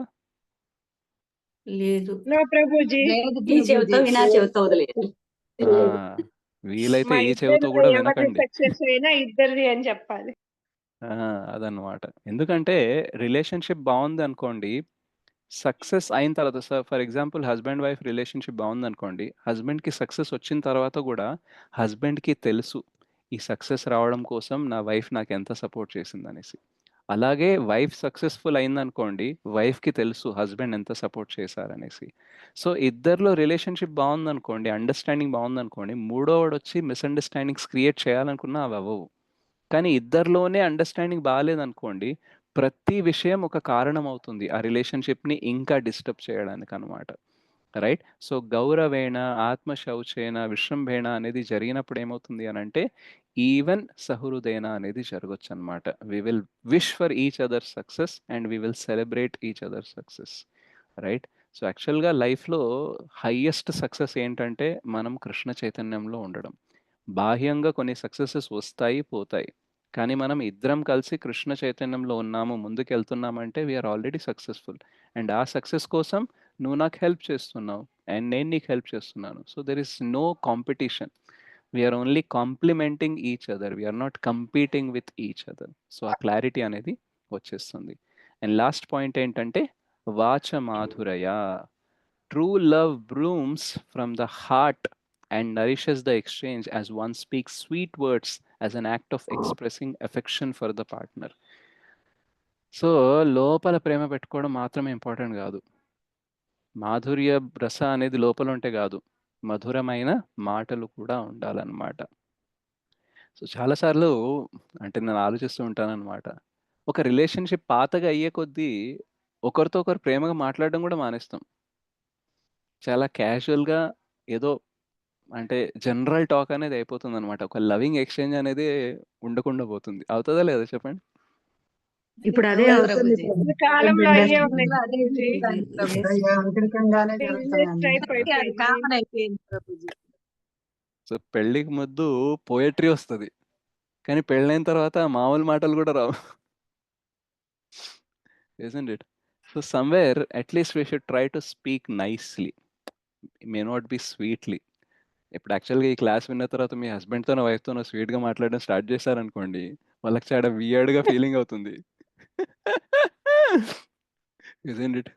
ఒకవేళ ఈరోజు ఈ క్లాస్ అయిన తర్వాత మీరు మీ హస్బెండ్కి కానీ లేదా మీ వైఫ్కి చెప్పారనుకోండి ఐ లవ్ యూ అనేసి, సో వాళ్ళు ఇమీడియట్గా అడుగుతారు ఏం కావాలి, డబ్బులు ఏమైనా కావాలా, లేదా ఏమైంది, ఏం తప్పు చేసావు దాన్ని కవరప్ చేయడానికి ఇంత ప్రేమగా బిహేవ్ చేస్తున్నావు, isn't it? సో అట్లా అయిపోయిందనమాట మన జనరల్ బిహేవియర్ అనేది. అంత లవింగ్ ఎక్స్చేంజ్ లేదు కాబట్టి సడన్గా లవింగ్ ఎక్స్ప్రెషన్ స్టార్ట్ అయినా సరే డౌట్ వస్తుంది అనమాట. ఏంటి సో ఏం అందుకనే తిన్నావు ఇవాళ అలా మాట్లాడేస్తున్నావు, ఏం తిన్నావు ఏంటి ఆ, ఇవాళ? ఏం తిన్నావేంటి, ఎవరేం మాయ చేశారు, ఎవరేం బెటర్ ఏంటి, isn't it? సో మేము ల్యాండ్ మార్క్ ఎడ్యుకేషన్లో ఉన్నప్పుడు ఇట్లాంటి విషయాలు చెప్పేవాళ్ళు అనమాట. మీరు మీ మదర్కి ఐ లవ్ యూ అని చెప్పండి, మీ భార్యకి అని చెప్పండి, అప్పుడప్పుడు చెప్తూ ఉండాలి, చెప్తేనే బాగుంటుంది అది అని అన్నప్పుడు అట్లా ఎక్సర్సైజ్ చేయించేవాళ్ళు అనమాట. ఓకే, ఆ చేయించేటప్పుడు ఎంత ఆడ్ ఫీలింగ్ వస్తుంది అని అంటే, జనరల్గా మనకి ప్రేమ ఎట్లా చూపిస్తాము అని అంటే, మనము ఒకరికొకరు హెల్ప్ చేసి ఎమోషనల్గా సపోర్ట్ పెట్టి అట్లా మనం ఎక్స్ప్రెస్ చేస్తాము. So everyone is not expert in expressing their affection. So అట్లాంటి టైంలో ఎవరన్నా ఫోర్స్ చేసి మిమ్మల్ని ఎక్స్ప్రెస్ చేయన్నారు అనుకోండి, అది చాలా ఓవర్ యాక్టింగ్ చేసినట్టు ఉంటుంది అనమాట, రైట్? సో బట్ పాయింట్ ఏంటంటే అందరితో ప్రేమగా మాట్లాడడానికి మనము ప్రయత్నించాలన్నమాట. అట్లీస్ట్ కొంచెం హార్ష్ వర్డ్స్ అనేది తగ్గించాలి. ఇది చాలా చాలా కష్టమైన పని. బికాస్ జనరల్గా మనము ఫెమిలియారిటీ బ్రీడ్స్ కంటెంప్ట్ అంటారు. ఒక వ్యక్తితో ఎక్కువ రోజులు ఉండేసరికి మనం చాలా క్యాజువల్గా అయిపోతాం అనమాట. And we don't feel like ప్రేమగా మాట్లాడితే తేడా ఏముంటుంది, మాట్లాడామా లేదా, కమ్యూనికేట్ చేసామా లేదా అని అనుకుంటాం, right? So we Take should it try granted. At least slowly, take it for granted అయిపోతుంది అనమాట. సో అలా చేయకుండా కొంచెం మాట్లాడడానికి ట్రై చేయాలి. బికాస్ ఒకవేళ ఇది వర్కౌట్ అవ్వదు, ఇది వేస్ట్, పనికిరాని విషయం అయితే శ్రీమద్ భాగవతంలో చెప్పరు కదా. Yes are no? Yes Prabhu, that's అవును ప్రభుజీ. సో ఇట్ మ్యాటర్స్ అన్నమాట. ఎంత పాత రిలేషన్షిప్ అయినా సరే it matters. So we should see how we can. ఇప్పుడు మనం ఎట్లా ఉన్నామంటే, అట్లీస్ట్ నా కేసులో ఎట్లా నేను పర్సనల్గా ఆలోచిస్తే ఏంటంటే, స్టాండర్డ్ ఇక్కడ ఉంది, నేను ఇక్కడ ఉన్నాను, నేను ఇమ్మీడియట్గా ఇక్కడికి వెళ్ళలేను, but everyday I can try gradually come to that standard అనమాట. సో మనకి శ్రీమద్ భాగవతంలో స్టాండర్డ్స్ గురించి చెప్తారు. విశ్రంభేణ ఆత్మశౌచేన గౌరవేణ అండ్ దమేన శుశ్రూషయ సహృదయన వాచమాధురయ. సో ఈ 7 క్వాలిటీస్ ఉన్నాయి. ఓకే, సో ఇవన్నీ మనం పర్ఫెక్ట్గా ఫాలో అయితే హై స్టాండర్డ్. సో ఈరోజు మనం ఏ స్టాండర్డ్లో ఉన్నా సరే ఈ హై స్టాండర్డ్ని రీచ్ అవ్వడానికి ప్రయత్నం ఈ రోజు నుంచి చేయడానికి ట్రై చేయాలి, రైట్? ఆల్రెడీ మీరు చాలా కొన్ని చేస్తున్నారు, అప్పుడప్పుడు చేస్తున్నారంటే very good, but try to be consistent అనమాట. ఓకే, అయితే ఇలా చేయడం వల్ల ఏమవుతుంది అని అంటే మన భక్తి అనేది డిస్టర్బ్ అవ్వకుండా ఉంటుంది అనమాట. మన కృష్ణతో రిలేషన్షిప్ బాగుంది అనుకోండి, వేరే వాళ్ళతో రిలేషన్షిప్ కూడా బాగుంటుంది. అలాగే వేరే వాళ్ళతో రిలేషన్షిప్ బాగుంది అనుకోండి, కృష్ణతో రిలేషన్షిప్ కూడా బాగుండే అవకాశం అనేది ఉంటుంది. సో ఎస్పెషల్లీ మనం కృష్ణ చైతన్యంలోకి వచ్చిన తర్వాత చాలామందికి ఒక కంప్లైంట్ ఏముంటుంది అని అంటే, my husband is not supportive, my wife is not supportive, నా పిల్లలు సపోర్ట్ చేయట్లేదు అని అంటారు, రైట్? సో ఇనీషియల్గా ఈ డిస్టర్బెన్స్ అనేది ఉంటుంది, కానీ ఈ 7 క్వాలిటీస్ అనేది, ఈ 7 క్యారెక్టరిస్టిక్స్ అనేది మీరు ఆ రిలేషన్షిప్లో దింపడానికి ట్రై చేయండి. కృష్ణ చైతన్యం వల్లనే ఈ 7 మెయింటైన్ అవుతున్నాయి అని వాళ్ళకి ఎప్పుడైతే రియలైజ్ అవుతుందో వాళ్ళు సపోర్టివ్ అయిపోతారు. ఛాన్స్ ఉందా లేదా? ఎస్ ప్రభుజీ. సో మనం కృష్ణతో రిలేషన్షిప్ బాగుండడం వల్ల మన వేరే రిలేషన్షిప్ బాగా అవుతున్నాయి అని ఆ రియలైజేషన్ వస్తే ఫ్యామిలీలో ప్రతి ఒక్కరు కృష్ణ చైతన్యంలోకి వచ్చే అవకాశం ఉంటుంది. కానీ కృష్ణ చైతన్యంలోకి వచ్చాక మనము, అరే వీళ్ళు అభక్తులు, వీళ్ళు నాన్ డివోటీస్, వీళ్ళు టీ కాఫీలు తాగుతారు, ఆనియన్ గార్లిక్ తింటారు, 4 నియమాలు పాటించరు, నేను పాటిస్తాను అనేసి ఆ లెవెల్లో ఉన్నాం అనుకోండి, దెన్ సమ్వేర్ వీఆర్ గౌరవేణ అనేది పోయింది. ఎందుకంటే మనకి భగవంతుని కృప వల్ల, భక్తుల కృప వల్ల, శ్రీల ప్రభుపాద కృప వల్ల, గురు కృప వల్ల ఈరోజు ఇవన్నీ చేయగలుగుతున్నాం. సేమ్ కృప మన ఫ్యామిలీ మెంబర్స్కి దొరికితే వాళ్ళు మనకంటే బెటర్ చేస్తారేమో, ఎవరికి తెలుసు? సో ఈరోజు వాళ్ళు చేయట్లేదు అనేసి వాళ్ళని తక్కువ చేసి చూడొద్దు. వాళ్ళకు కూడా వాళ్ళు ఏదైతే చేస్తున్నారో వాళ్ళ కెపాసిటీకి దానికి రెస్పెక్ట్ ఇవ్వాలి, వీలైతే హెల్ప్ చేయాలి. ఓకే, అలా మనం బిహేవియర్ అనేది మెయింటైన్ చేసామనుకోండి, they will also become devotees and మనం కూడా వైష్ణవ అపరాధం చేయకుండా ఉండగలం. సో కొన్నిసార్లు డిసిప్లిన్ చేయడానికి, వేరే వాళ్ళని కరెక్ట్ చేయడానికి మనం కోపంగా మాట్లాడొచ్చు, కొంచెం హార్ష్గా మాట్లాడొచ్చు, బట్ ఒకసారి ఆలోచించుకోవాలి, నిజంగానే అవసరమైనంత మాట్లాడానా, నిజంగానే ప్రాపర్గా గైడ్ చేశానా లేదా అనేది చెక్ చేసుకుంటూ ఉండాలి. అహంకారంలో ఉండకూడదు, నేను మాట్లాడితే కరెక్టే మాట్లాడతాను, నేను కోప్పడింది కరెక్టే, ఇట్లాగే చేయాలనేసి అనుకోకూడదు. Every time we should reflect అనమాట, I right or can I be better, can I improve this అనేసి మనకి రిఫ్లెక్షన్ అనేది ఉండాలి, ఇంట్రోస్పెక్షన్ అనేది చేసుకుంటూ ఉంటే every relationship, not only husband and wife, but పిల్లలతోని, మన పేరెంట్స్తోని, మొత్తం సమాజంతోని, డివోటీ కమ్యూనిటీలో కూడా మన రిలేషన్షిప్స్ అనేది బెటర్గా ఉంటాయి. ఓకే, గ్రంథరాజ్ శ్రీమద్ భాగవతం की जय, जगद्गुरु पतित पावन श्री प्रभुपाद की जय, श्री गुरुदेव की जय, निताय गौर प्रेमानंदे, हरि हरि बोल. హరి హరే బోల్ కృష్ణ ప్రభుజీ. హరి బోల్ ప్రభుజీ. Thank you Prabhuji. ఈ బాగా ఉపయోగపడే టాపిక్ తీసుకొని చాలా బాగా చెప్పారు. చాలా మంచి టాపిక్ చెప్పారు. హరి బోల్ Prabhuji. Hari Hari Bol Prabhuji. Hari బోల్ హరి బోల్ ప్రభుజీ. ప్రతి ఒక్కరికి యూజ్ అవుతుంది ప్రభుజీ. ఫ్యామిలీలో ఈ మధ్యన పెళ్లిళ్ళు అయిండే వాళ్ళకి ప్రతి ఒక్కరికి ఇది చాలా యూజ్ అవుతుంది ప్రభుజీ. అట్లా భక్తి Yeah. మార్గంలోనే అవుతుంది, హరి బోల్ ఇంట్లో ప్రభుజీ. విషయాలతో హరి అవుతుంది బోల్. ప్రభుజీ. Yeah. కానీ చాలా ప్రభుజీ చాలా బాగుంది ప్రభుజీ, ధన్యవాదాలు. ప్రణామాలు ప్రభుజీ. ఆ ఈగో హరే కృష్ణ. అవతల వాళ్ళ ఇది నువ్వు ఒప్పుకోదు కదా ప్రభుజీ, దాన్ని హరే దాన్ని కృష్ణ, దూరం ధన్యవాదాలు ప్రభుజీ. సో ఒక పని చేద్దాం, మీరు హ్యాండ్ రైజ్ చేయండి, ఒక్కొక్కళ్ళు చెప్పండి, సో దట్ వినపడుతుంది. లేకపోతే మీరు చాలా వాల్యుబుల్ పాయింట్స్ చెప్తున్నారు కానీ కన్ఫ్యూజ్ అయిపోతున్నారు. యా పుష్పమాతది చెప్పండి. అంటే ప్రభుజీ, అంటే ఇప్పుడు మీరు స్వీట్ గా మాట్లాడడం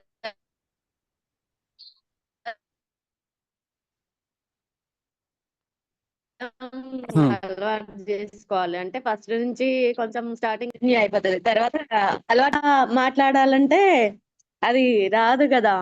అంటే ఎట్లా ట్రై చేయాలి? అది ఓకే, స్వీట్గా కామన్ గా మాట్లాడమే. కొన్ని ఇయర్స్ తర్వాత కామన్ అయిపోద్ది. ఇప్పుడు మీరు చెప్పినారు కదా, అప్పుడప్పుడు ఎక్స్ప్రెస్ చేసి ఉండాలి, వాళ్ళకి తెలియజేసి ఉండాలి అట్లా. అది ఇప్- అయితే ఇప్పుడు అంటే ఇంకా సో ఎట్లా మాట్లాడాలని అడుగుతున్నారు కదా. ఆ యా, సో యాక్చువల్గా ఏంటంటే ఫస్ట్ మీరు అడగాల్సిన క్వశ్చన్ ఏంటంటే, నేను ఎలా అయితే మాట్లాడుతున్నానో దానికంటే 1% అన్నా బెటర్గా మాట్లాడగలనా అని ఆలోచించాలి. స్వీట్గా మాట్లాడాలంటే లెటస్సే ఒక 100% ఇంప్రూవ్మెంట్ కావాలేమో. బట్ మనం ఆలోచించాల్సింది ఏంటంటే, ఇప్పుడు నేను ఎలా మాట్లాడుతున్నానో, ఫర్ ఎగ్జాంపుల్ ఈ సిచ్యువేషన్లో నేను ఎలాగైతే మాట్లాడానో దీనికంటే బెటర్గా మాట్లాడొచ్చా లేదా, అట్లా ట్రై చేస్తూ పోయారనుకోండి, గ్రాడ్యువల్లీ అది స్వీట్ అయ్యే అవకాశం ఉంది. ఇమీడియట్గా దాన్ని స్వీట్ చేస్తే అది అన్యాచురల్గా ఉంటుంది, ఇన్ఆర్గానిక్ ఉంటుంది, అందేదో కవరింగ్ లాగా ఉంటుంది, ఓవర్ యాక్షన్ లాగా ఉంటుంది. సో ఏంటంటే ఓకే, అదనమాట. సో బెటర్గా మాట్లాడడానికి ట్రై చేయాలన్నమాట. ఓకే, ఈ సిచ్యువేషన్లో నేను కొంచెం ఇంకా మెల్లగా మాట్లాడుంటే బాగుండేదా లేదా అనేసి we should think about it అనమాట. అది ఇమ్మీడియట్గా జరగదు, మేబీ కొన్ని సంవత్సరాలు పట్టొచ్చేమో, కానీ మైండ్లో థాట్ నడుస్తూ ఉండాలి. ఫర్ ఎగ్జాంపుల్ మీరు 16 రౌండ్స్ చేయాలి ప్రతి భక్తుడు అని ఫస్ట్ డే విన్నారు, విన్న వెంటనే 16 రౌండ్స్ స్టార్ట్ చేశారా? లేదు ప్రభుజీ, ఒక్కొక్కటి పెంచుకుంటూ వెళ్ళాం. Exactly right. కానీ 16 రౌండ్స్ చేయాలి చేయాలి చేయాలి అని మైండ్లో ఉంటేనే కదా 0 నుంచి 16కి వచ్చారు. ఎస్ ప్రభుజీ. సిమిలర్లీ నేను స్వీట్గా మాట్లాడాలి అని అనుకుంటూ ఉంటే మెల్లిమెల్లిగా ఆ స్వీట్నెస్కి వస్తుంది, అండ్ వేరే వాళ్ళకి అది న్యాచురల్గా అర్థమవుతుంది కూడా, యాక్సెప్టబుల్ కూడా ఉంటుంది. ఓకే, సో ఇప్పుడు మీరెంత ఎలా మాట్లాడుతున్నారు అనేది మీకు తెలుసు కాబట్టి దీనికంటే బెటర్ ఏముంటుందో అనేది మీరే ఆలోచించుకొని ముందుకెళ్తే బాగుంటుంది. ఓకే. ఓకే ప్రభుజీ. యా,